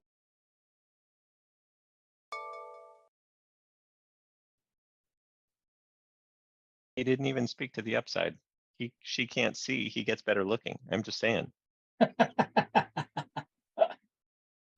He's like, I'm going to be a freaking rock star. I'm going to be like the best looking I've ever been in my entire life. To my wife.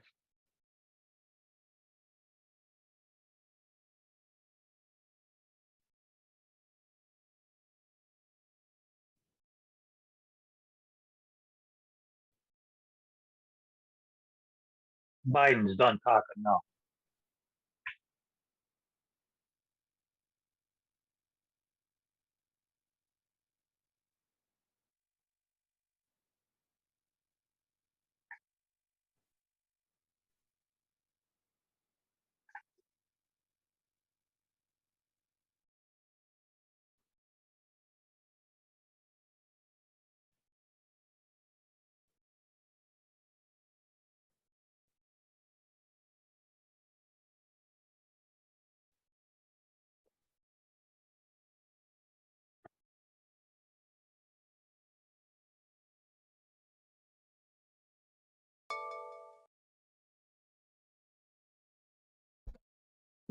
Rejected. All right, what did I miss?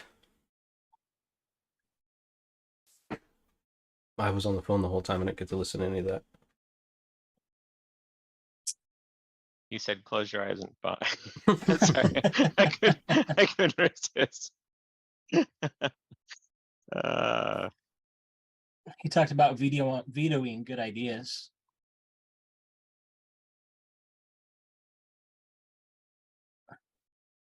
What the fuck?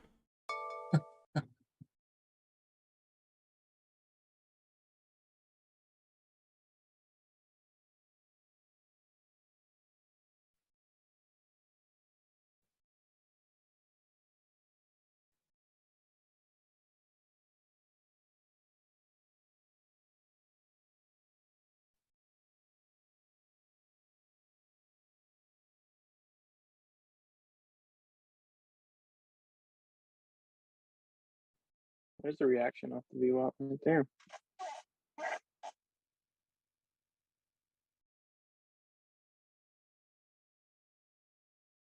I just keep getting long every time we come above 91. That's all I've been Oh, really? doing. Every time we get above 91, I'm just like, let me just get long right here because we're gonna go up at least a little bit. And I've taken it for like 94, 95. Like, one time went all the way to the open. I thought we were gonna go all the way up, but I left my stop like right below the open, and then that C period died, and then just came back and murdered me. National sales tax. I think there is already national sales tax, isn't there? I think it's state. yeah, not that I know of. I don't know of any national sales tax other than on Oh, gas. it's just. Mm. There's a national sales tax on gas, but other than that, I think that's it. Yeah, because in like Alabama, if I go to one city, I might pay 10%, and go to a different city, I might pay 7% tax.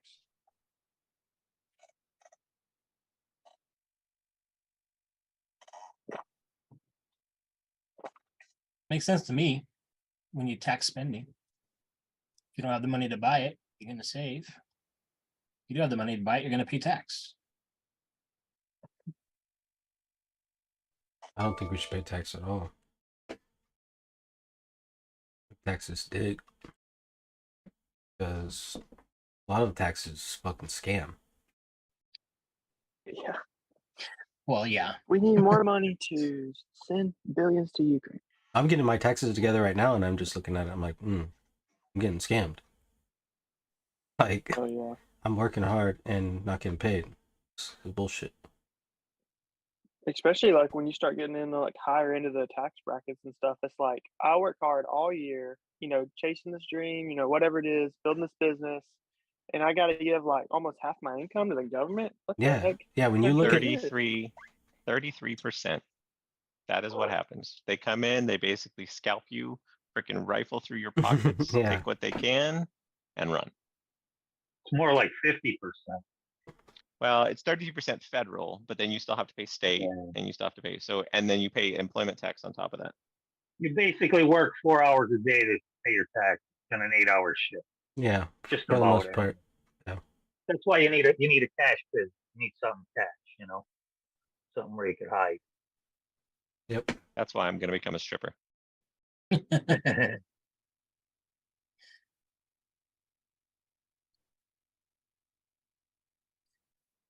New bar in 30 seconds.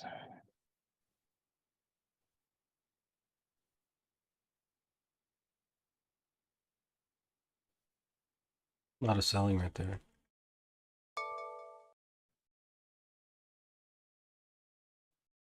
I think they're trying to get it to flush below halfback. Oh, I guess they did. They got it below halfback for that period. That's all right. That's what we call a reset.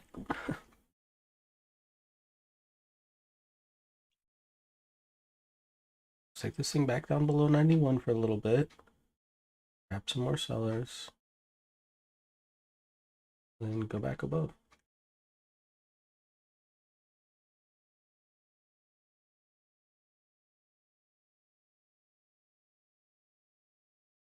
It's volatile, so it doesn't quite look like it, but it's almost like a P-shaped profile, you know. I agree. From the short covering. With a freaking, what is that? 50 point, 50 point 50 loop. point range. Yeah. Sellers are hammering down here at 82. They're trying to break. Or 82.5 was that big level earlier.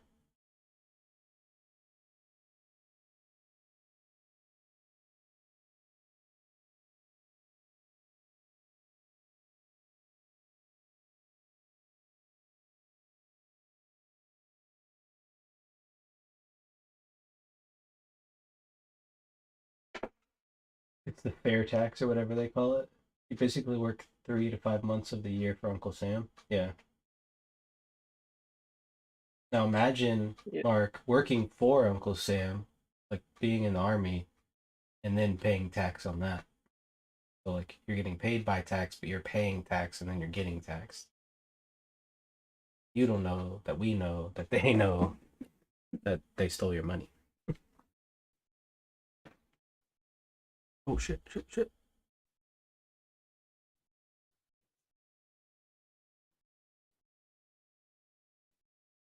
Maybe down to 70, you think? 80 was the big level, right? Yeah. They can break it. That's kind of our cessation of one time framing there. Might be a look below C and come back up right here. Yeah, I mean the tick didn't get quite below. Pretty fast drop. Those last 1 minute bars. Those last 3 1 minute bars were a lot bigger than the previous ones. Yeah, and you're seeing the weighted AD flip negative here too. So not as many people are buying right here.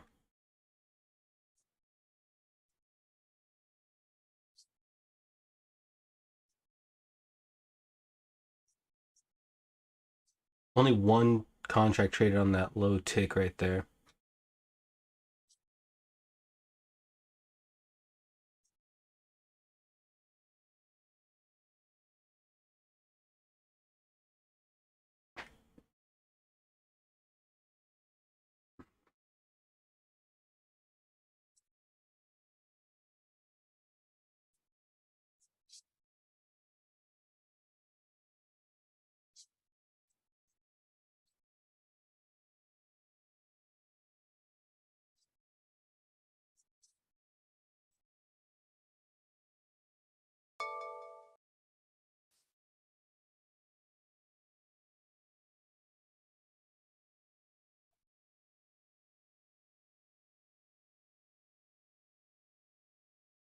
So with the 39.80 being half back and it being such a big level earlier,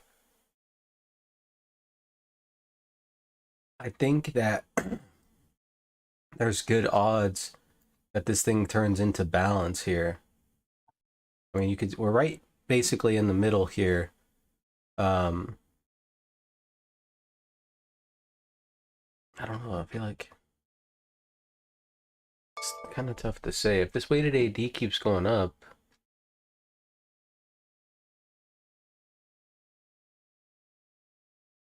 tick's coming down. It doesn't look strong. So like it looks like it needs to come down here somewhere to like get filled, you know, for buyers to kind of respond.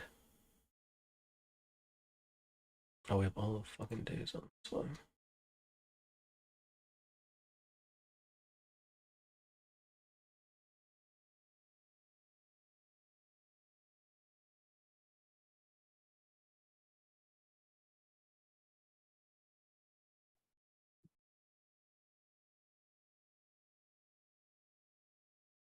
So if we don't get a flush here, and the market pops up and doesn't fix this weak reference above, we can assume it's going to go have to go deeper than where this one contract traded, which was on 76 half. No, just in the area. Okay, that's all you got to remember, I guess. The exact number is not really important.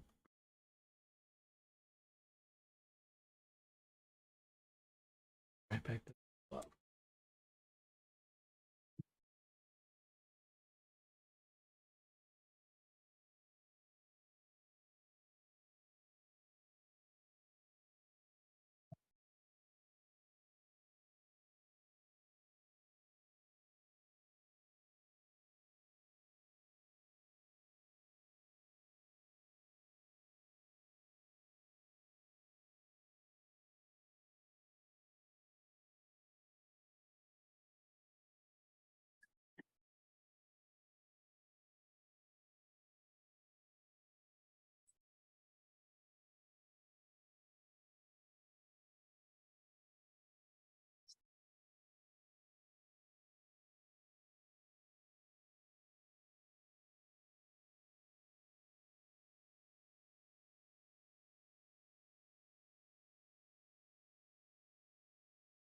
I think we could sell some SPX credit, I bet.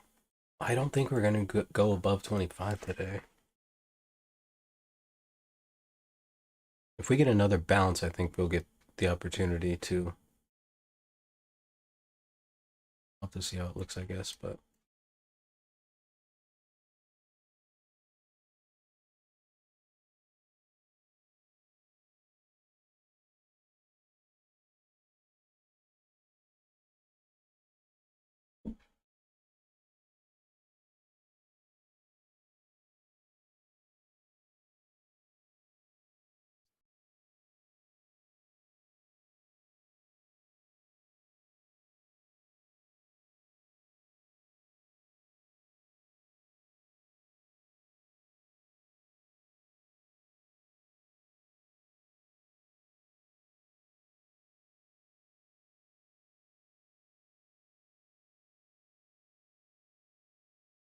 Couldn't get to the 91. Sold kind of mechanically off the settle, it felt like. We'll see how the tick acts here.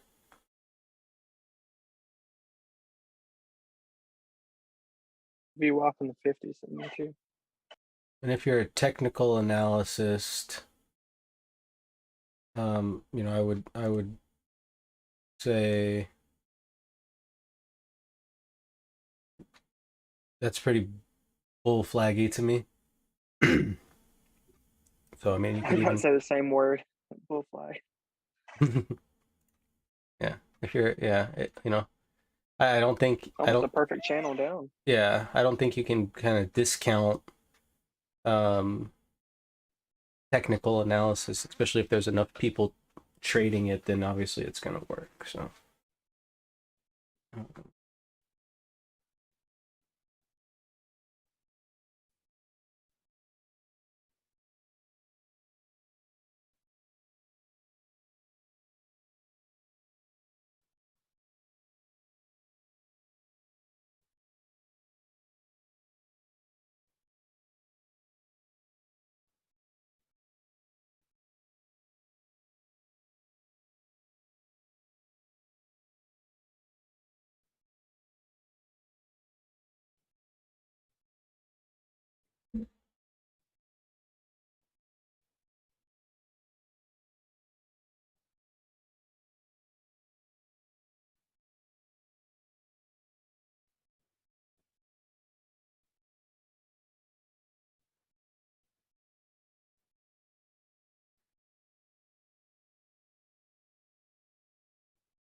That look below ND and come back up. Put in like the first. Let's see. That was the first bullish divergence we've had since we've been up here. So be curious to see if we make a lower low.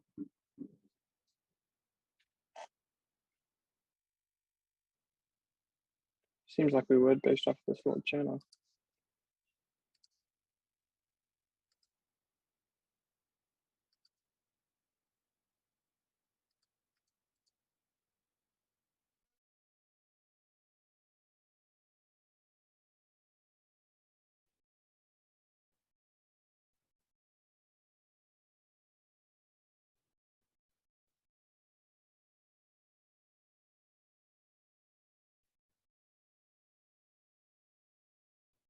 lower highs on the weighted AD too. It's kind of like the bounce is getting a little bit weaker, but now we're seeing a higher high. So let's get it. Get your fucking ass into gear, buddy.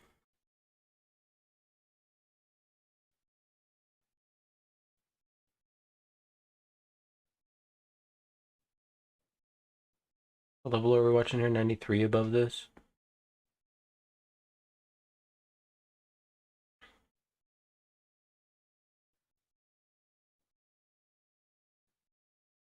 That's probably where we're going. That's where the offer was at, like 92, 93.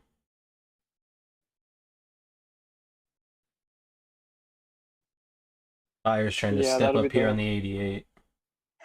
If they fail, downtrend line. oh, from Go the ahead. like Sorry. the channel. Yeah. I was gonna say if they can't get this thing lifted up above this 88 right here, they're gonna be kind of fucked. Kind of just a little.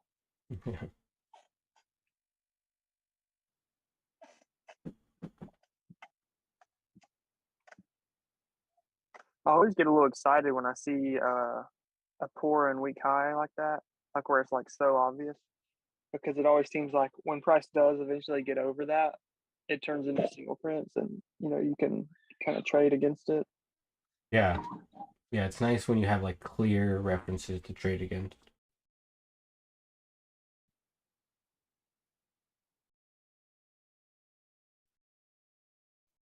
Sellers are stuck on 85. I was just gonna say that 85. Yeah, they need to clean this up.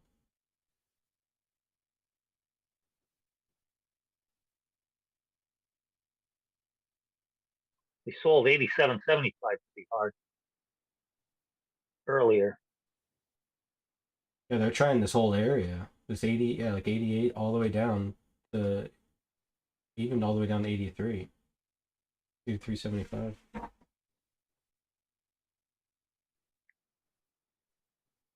Like you could tell they're trying to like stack this area. I don't know why though. But just I mean this is the point of control, so you figure where the most contracts trade. Yeah, for me, we're in like a chop zone from because we got like a box below us and a box above us. There's like a little battle against like trap people.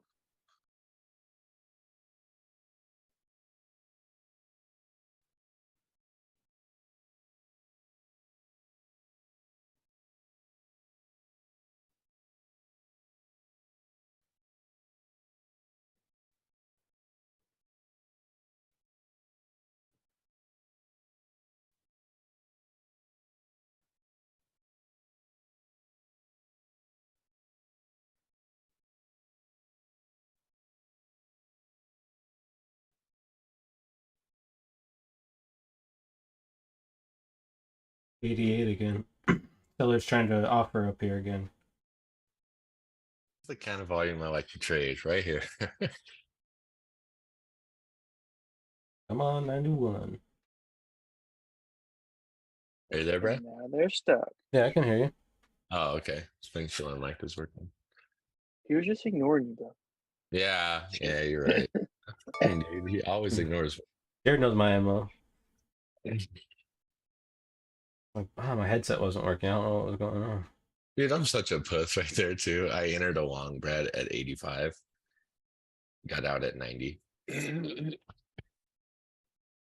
Well, at least you can admit it. How was your plan, Jared? And good job.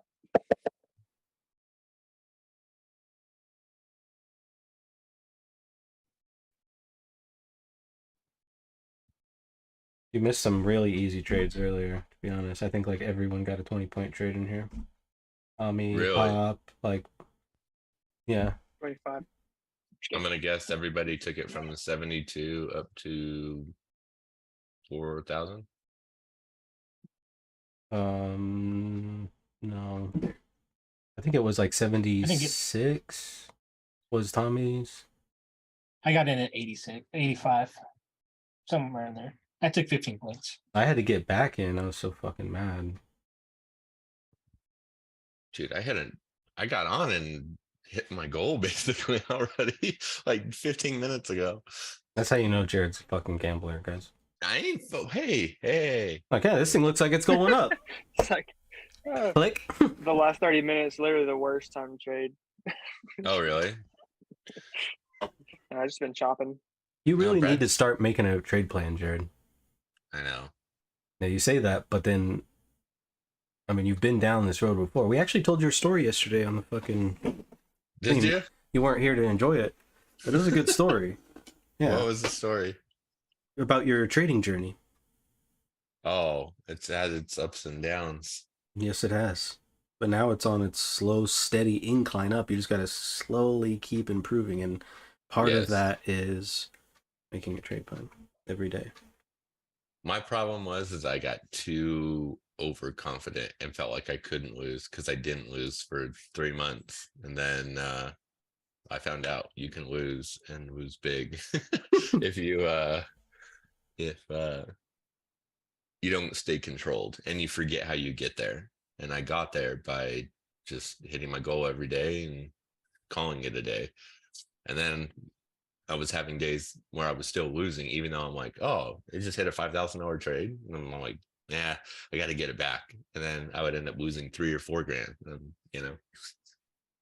But on that steady, like, because you did go up in P&L for 3 months in a row, but there was some days in there that were like minus 50K of heat. Even the one day you closed and then made it all back in the same day, which was just fucking insanity. Dude, that was 35 grand. Yeah, I was down 35 grand, closed it, and then it hit this top, and I was like, oh my God, I got to get back in. I just closed it too, and I was like, I entered 35 short, and dude, nailed it, got 35 grand back. Yeah, you'd think being married to a Pelosi that you would have a better odds of playing the market. I'm just saying. To be able to blow 35 grand. I mean, come on, for real. Yeah, it was that's a crazy, dude. That's crazy. That was a crazy trading day. Yeah. But that's the thing is like back then you didn't learn a lesson from that. You're just like, I didn't. I fucking got it. I'm like, I can't lose. Yeah. You're like, Daddy's not a heater. It's like with this much drawdown, I'll never lose. Exactly. And then all in the span of 2 days. Mm-hmm.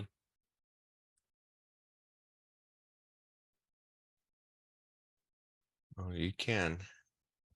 But yeah, you can never stop, progressing or never stop learning and, reading and doing all the things you can to progress in this career because the market is always changing. So don't just, assume like you see someone else trading a certain way and be like, dumbass doesn't have a fucking TPO. Like instead, give it a listen and see if it's something that like, one, see if it sounds like they know what the fuck they're talking about. And two, see if it's something that maybe if you tied it into your strategy, it might help it. You never know. Yeah. For me, this was like the biggest thing for me. It was recognizing what trade I'm in and being happy with that. So like before I entered a trade, like, because I used to just enter on the fly and be like, okay, I'm going to enter this trade right here because it looks like it's going up or it looks like it's going down or whatever. Mm-hmm. And rather, even if it's 1 or 2 lots, no matter. The problem is if you're trying to hit a fade and it fades, take your profit. Don't be like, okay, maybe this is the reversal. This is the runner. No, like you're fighting trend, get out, take your profit and call it a day. But sometimes it goes down so quick your direction and you're like, oh, okay, maybe this is the reversal. No, like understand that you were trying to fade it. It worked. Take your profit. Don't try to like time a reversal. Mm-hmm. And that was a big one for me. So most of the time I was in profit, but it would go back and I kept thinking, oh, it's gonna come back down or whatever. No. If you are fading, fade. If you're trying to catch a reversal, then believe in it, take the heat or whatever and go with it, but admit you're wrong if you're wrong.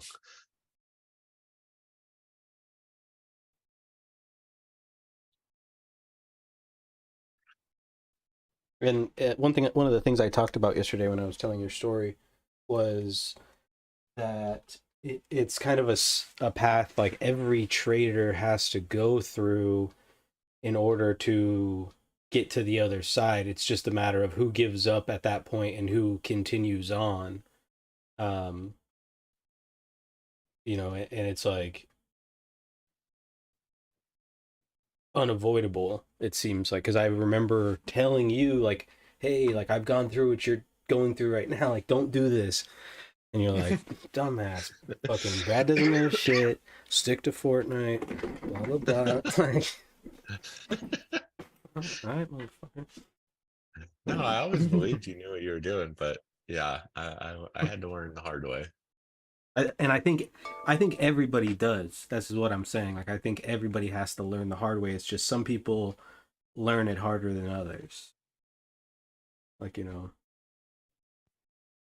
like some people fall down and scrape their knee, and you know, some people fall down and break their leg. Mm-hmm. Damn. Some people need to fall down and break their leg before they learn. Exactly. Yeah. That's the problem. Some people need that. Yeah. It's like, have you ever jumped off a roof? Of course you have. Right? Did you do it a second time? That's the question. Like, a handful of people are going to be like, yeah, all the time. Other people are like, no, first time was enough for me. I didn't really enjoy it. Yeah, that doghouse was a little too tall for me, so I said never again. Jumped off the roof, get it? Because it was so low. Come on, guys. Come on, guys.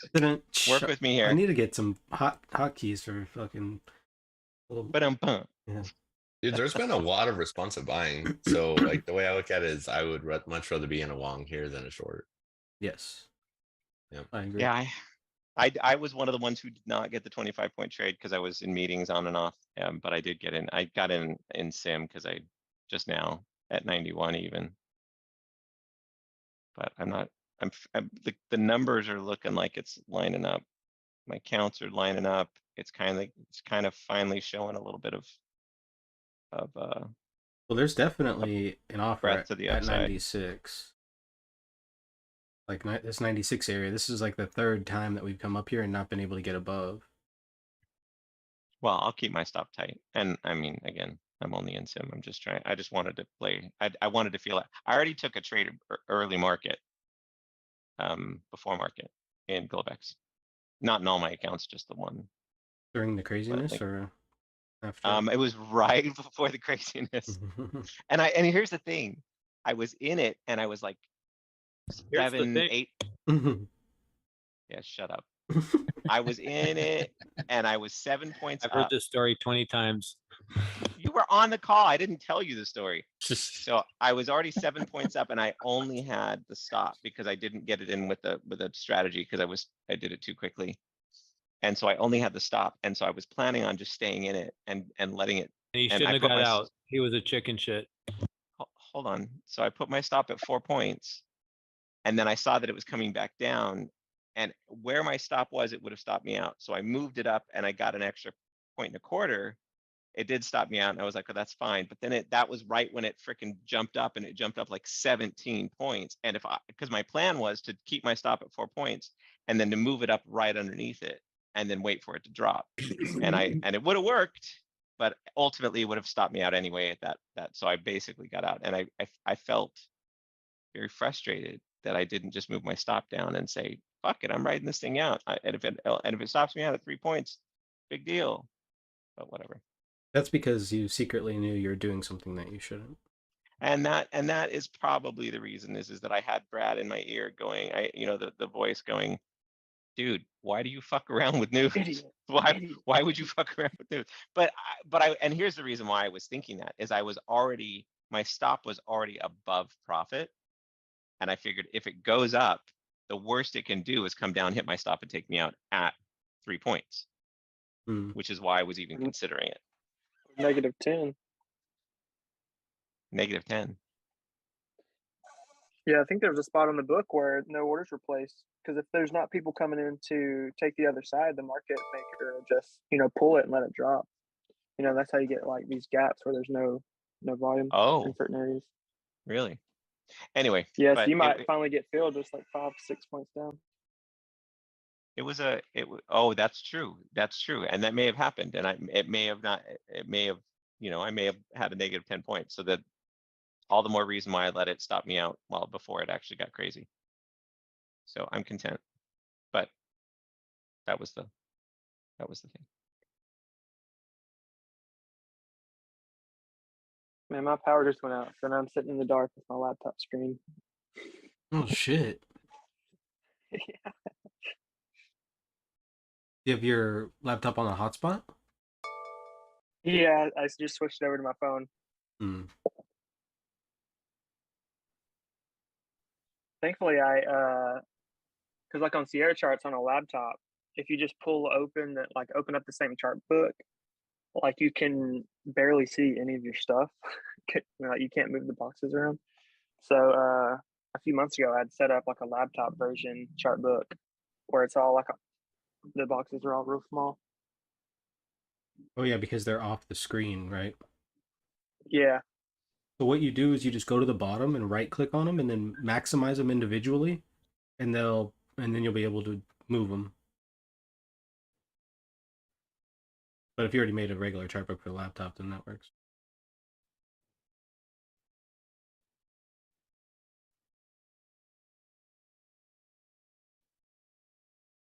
Yeah, I made it to where as soon as I open it up, it's all just right where it needs to be. The boxes are just a little more proportional.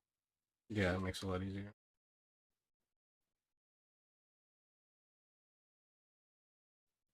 I need to get this these like travel screens for my laptop. I'm gonna go to Hawaii in August. Weird. Nice. Yeah. You and Kat should go then too. I'm down. I'm always down for Hawaii. My sister wants to go, but I'm gonna take my mom.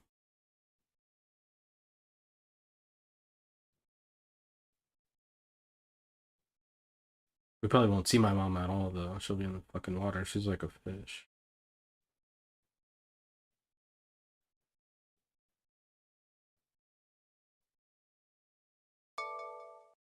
That flight sucks from here, bud. Been on longer flights than that. Oh yeah. Oh yeah, dude. When I flew to Korea from Texas, Well, or how no, that long was it from San take? Francisco, like 14 hours. Yeah, That's how long it took. Yeah. That's how long it flight to took me to get to Hawaii. 14. Well, no, I'll probably fly to Cali, see my Yeah. family, and then go. So we'll fly one day, we'll chill for a day, then we'll fly again. Yeah, and I wasn't on one plane. I was on one plane for 10 and a half, though. We flew from Newark right to Hawaii. That was brutal. And the other time we went to Hawaii, we took a couple layovers, but it took like 15 hours to get there. But it wasn't one plane. Longest flight was I flew from San Francisco to Abu Dhabi, and it was a 16-hour flight. Damn. That was tough. I was trying to map out our honeymoon a couple years ago, and man, yeah, like a flight from San Francisco to Singapore was like 15 hours, 16 hours. I'm like, fuck that. That's a long flight. When you fly back, like from Asia, you fly back in time. Like if you fly from Asia to the West Coast. Dude, time doesn't exist. It's a man-made concept. Like when I left Japan, I left at like 12 p.m. and I got to Washington on the same day at 10 a.m. But I was in the air for 12 hours. That flight back from Japan was ass. It was on a military plane. Oh my god, it was so cold.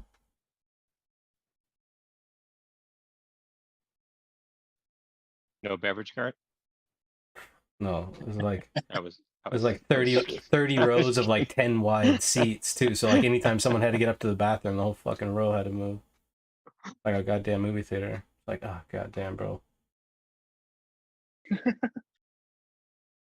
But on the way to Korea, that was a nice plane. I flew like on a double-decker plane.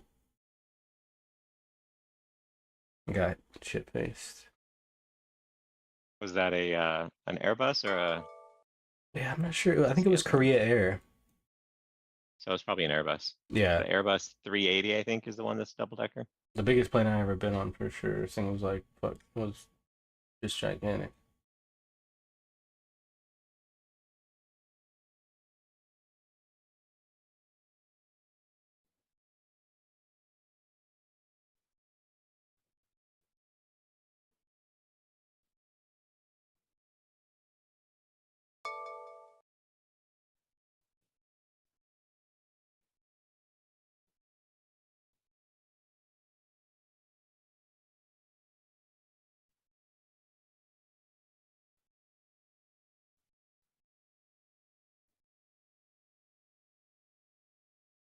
So people are scalping this area. And I know that because I've been doing it. But eventually they're going to get caught off sides. Either on the backside of that 93 or below this 85. Someone's going to get in trouble, and then you'll get the move. So what would make sense to me would be they take this low side 85 but can't get below 77, and there's an opportunity from there to get the order flow they need to move it above 93. Well, really above 96, because that's kind of where they've been struggling at. But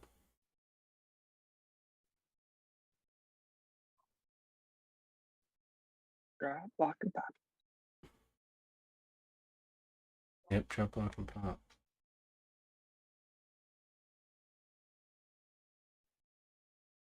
You missed it earlier, Jared. Tommy called me on my my shit. I was like, yeah, I don't really have a bias today. Fuck. And Tommy's like, bullshit. He's like, I know you're looking for to buy it as soon as it stops going down. Yeah. Like, oh, that always has a long bias.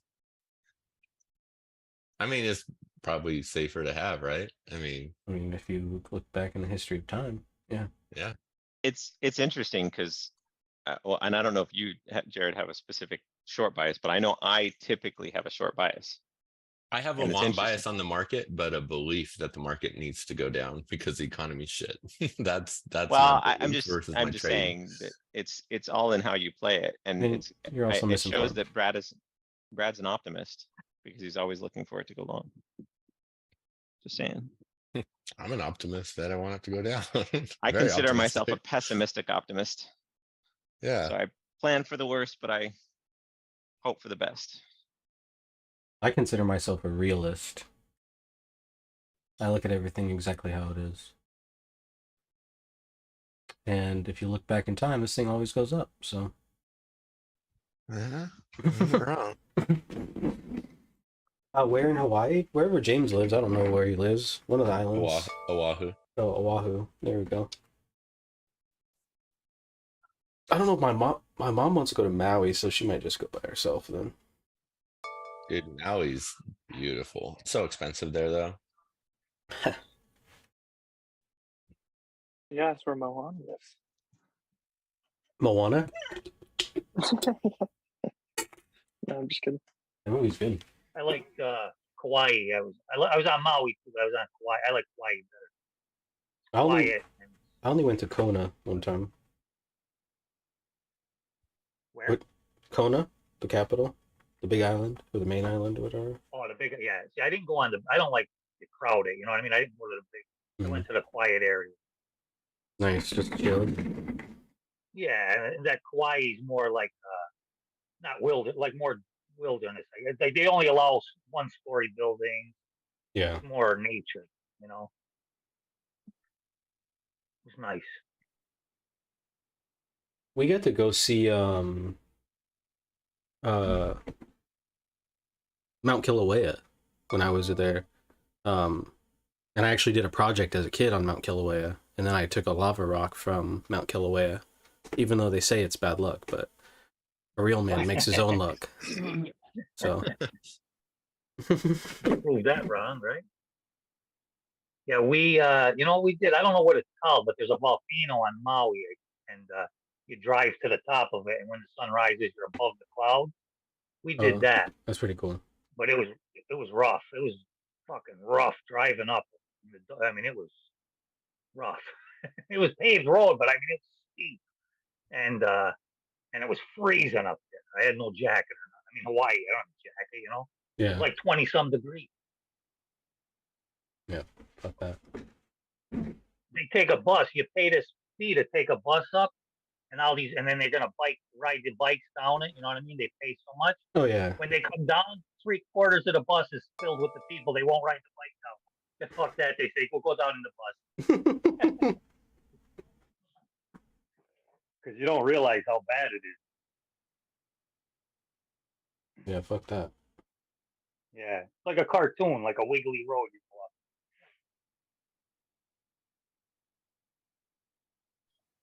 No, I'm just gonna go to like a chill place. Like James will take us like around, like because he's pretty much a local. People like, I mean, he kind of looks Hawaiian a little bit, even though he's not. Yeah, he's lucky because the Hawaiians don't like. They're nasty. They don't like people.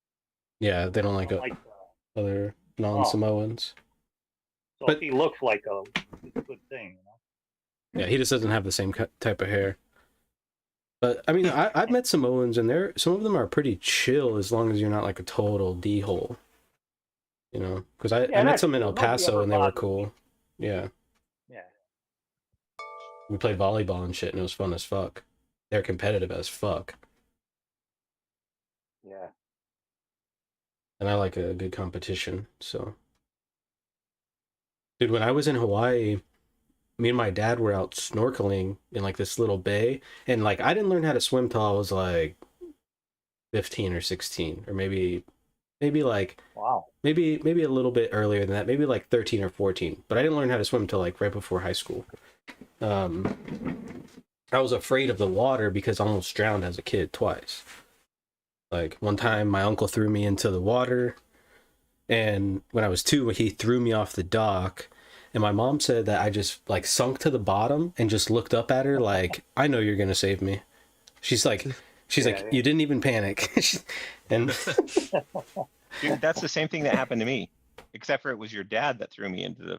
Well, I don't know if it was him that threw me in. He was the one that saved me though. I was like maybe 4 or 5, and someone pushed me into a pool. And I remember sitting there, and I'm sort of sinking, and I can see because it was like at dawn or dusk or dawn or toward the night, and I was looking at a light, and I was watching the light get further and further away from me. And then all of a sudden, he jumped in, grabbed me, and pulled me out. And I was deathly afraid of water, and I didn't learn how to swim until the 9th grade, just before the 9th grade, same time. yeah, It's crazy. Wow. I was totally deathly afraid of water too. yeah. And Well, now I own a house with a fucking pool, and I don't swim in it Shouldn't be often. afraid of. Shouldn't be afraid of the water. Be afraid of the guys pushing you in. Well, but you just don't. That I family mean, when you don't know how member. to swim, it's a Yeah, I know. it's a valid fear. Don't get me wrong. it's embarrassing yeah. too. Like for It me, is, it was as a particularly kid. when you're not learning how to swim until I didn't learn how to swim until I was fucking 13, 14. Like, and you had to, in the 9th grade, you had to take swimming. Yeah, me too. Yeah, and so I had to sit in the shallow end What? You had swimming with Yeah, all Yeah. floaties. at school? with all of my Yeah, oh, yeah. basketball playing friends. Like, It's a so big floaty. it wasn't too bad. While all the other kids were swimming laps, me and all my friends were literally just standing in the shallow end, or like walking across the shallow end. Like, yeah, we can't swim.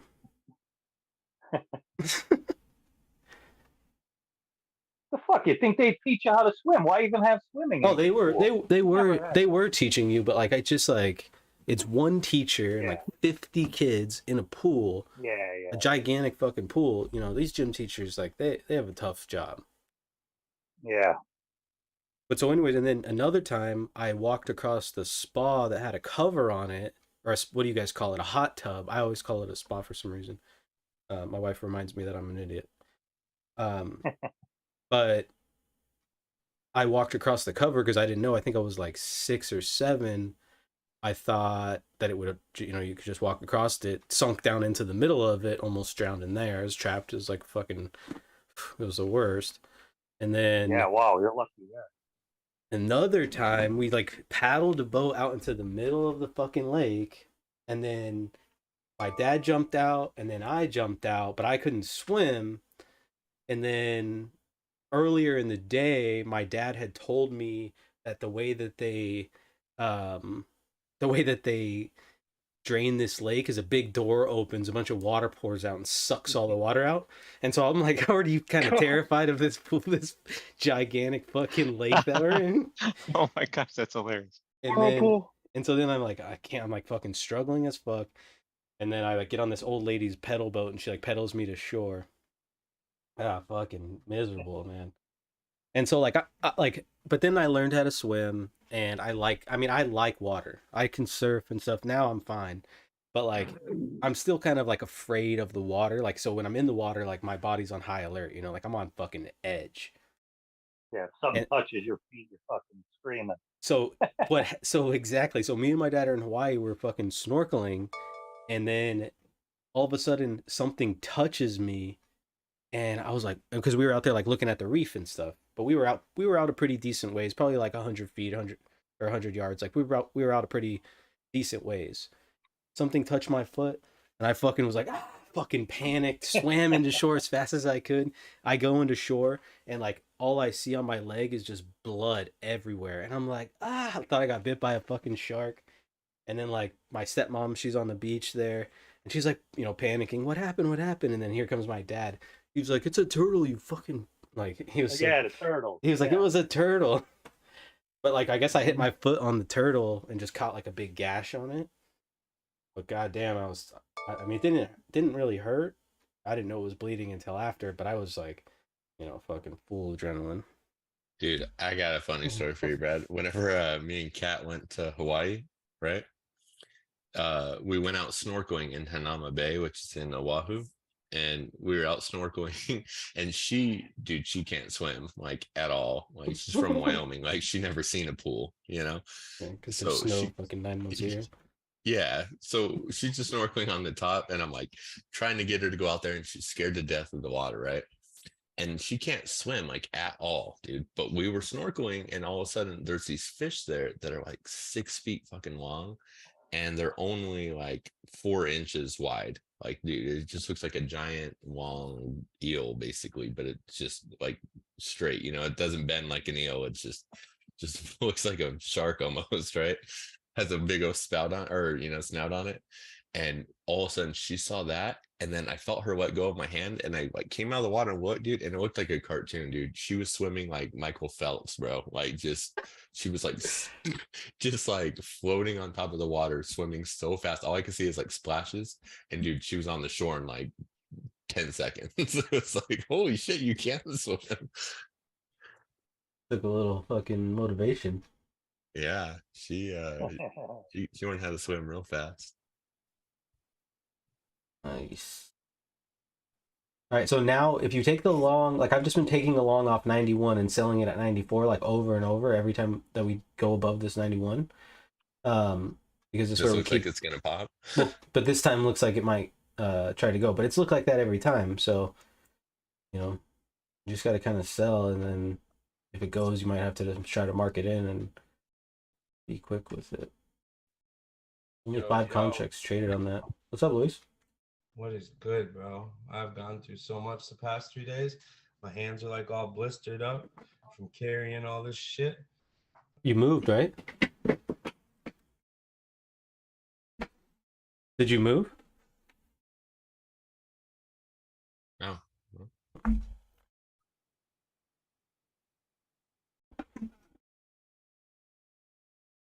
Can't hear you. Said I hit her.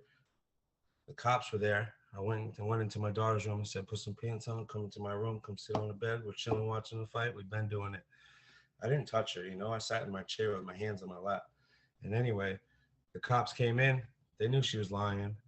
And but they made me leave, yo. I had to drive all the way to Connecticut at 11:30 at night on Saturday. I missed the fucking fight.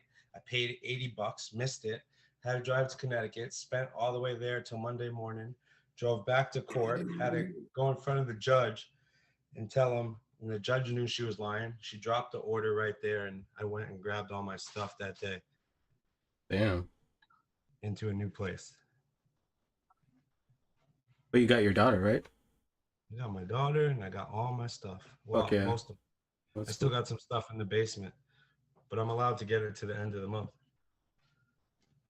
It felt good being in court and telling my story. I printed up all our messages because I'd been being really fucking calm about the whole thing, and asked her, "Oh, please don't make this the worst experience ever." And then I showed the judge a text message that she sent to her son that my daughter took a picture of, talking shit about my daughter. It was like real.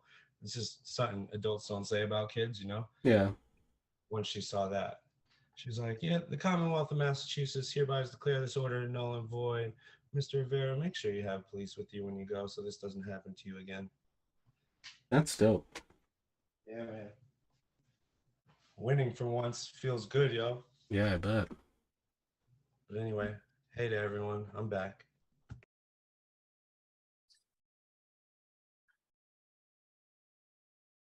Big liquidation at that 96 again right there, but here we go, like bouncing back up again over the 91. We came right back down to 91 right there. Back to the 94. Those are free tickets.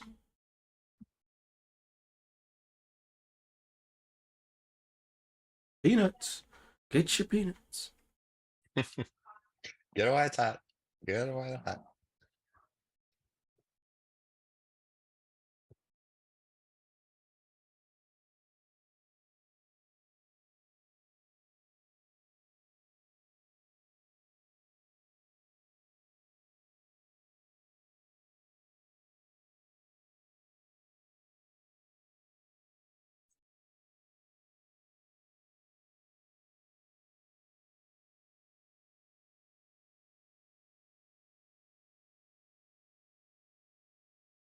Some sellers getting stuck on like all over the board today.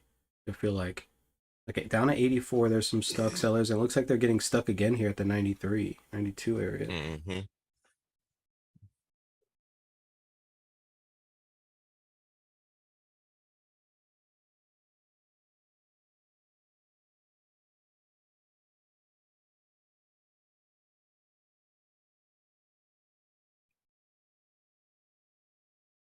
Only 17 contracts traded on that 96 quarter there. Seeing a little bit of buying step in here. They really got to get on the backside of this 96 to get anything going, really. And then you've got the 4,000-ish area.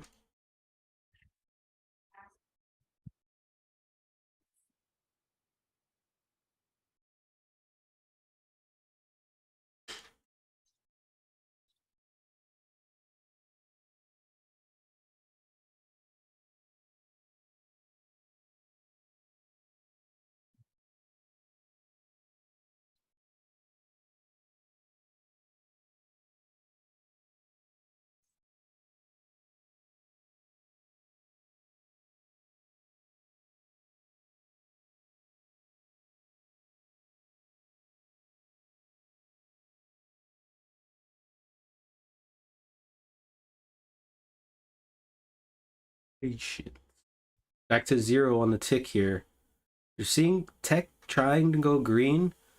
Let's see if the weighted AD can really kind of flip us positive and we get a nice bounce on the tick if this thing's going to get going. Since we've switched it down to the 1 tick increments, I know it's a little bit harder to see. But the point of control, VPOC, is right up here. 93, a little bit like 93, right? Like right where they need to get on the back side of. You can see the kind of a ledge right here at 95.5.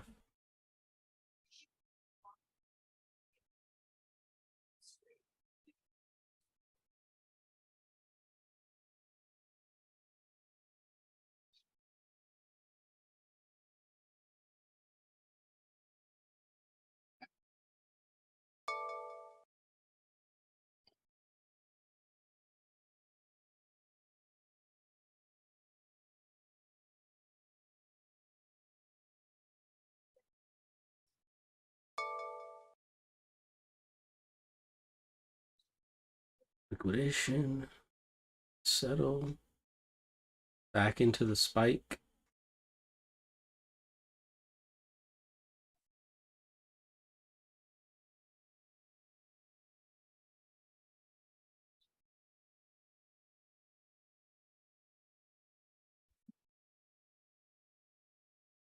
The key here on any pullback today, because we're pretty undirectional, I mean, like, all this keeps kind of flipping around, even though it's starting to get a little bit more bearish. Tech's kind of propping the market up a little bit, it looks like. Nasdaq's just kind of like hugging its VWAP, same with the ES, right? The VWAP's just kind of flat across, and we're just kind of doing this little VWAP dance here. But the key here really is, like, if any pullback doesn't break this low, it's a very mechanical low right off of the half back of the profile. So any pullback that can't break that level, I think, is viable as long as we don't see any like real negativity. I mean, it's only set 8 points below us right now, but as long as we don't see like the weighted AD flip negative or any of this really go really red or the tick start to get hammered, right? I mean, we're just kind of seeing like higher lows on the tick. We saw a higher high relatively, so maybe we're seeing a higher low. Let's just kind of weigh this out.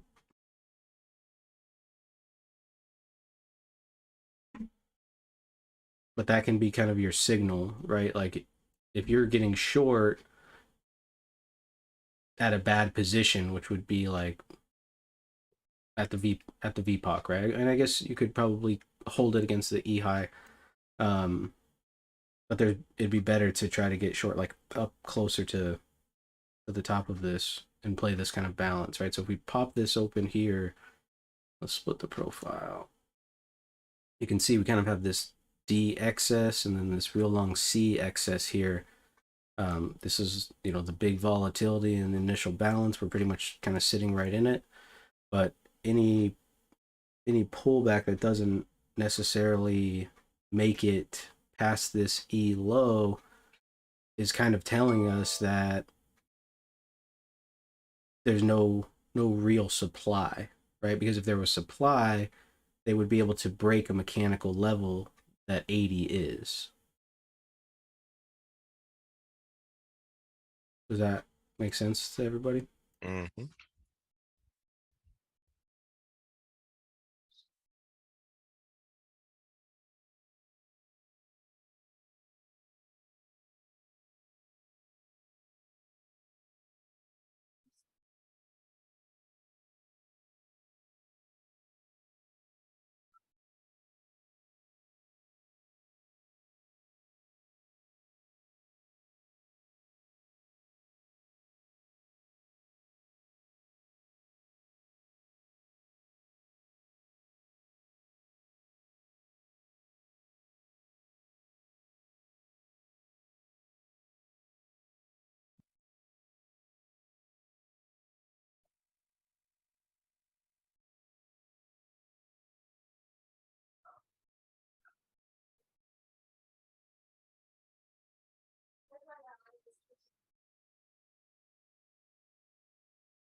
Eyes are struggling right here at the 91 this time. Mm-hmm. JC, thumbs up. What's up, man?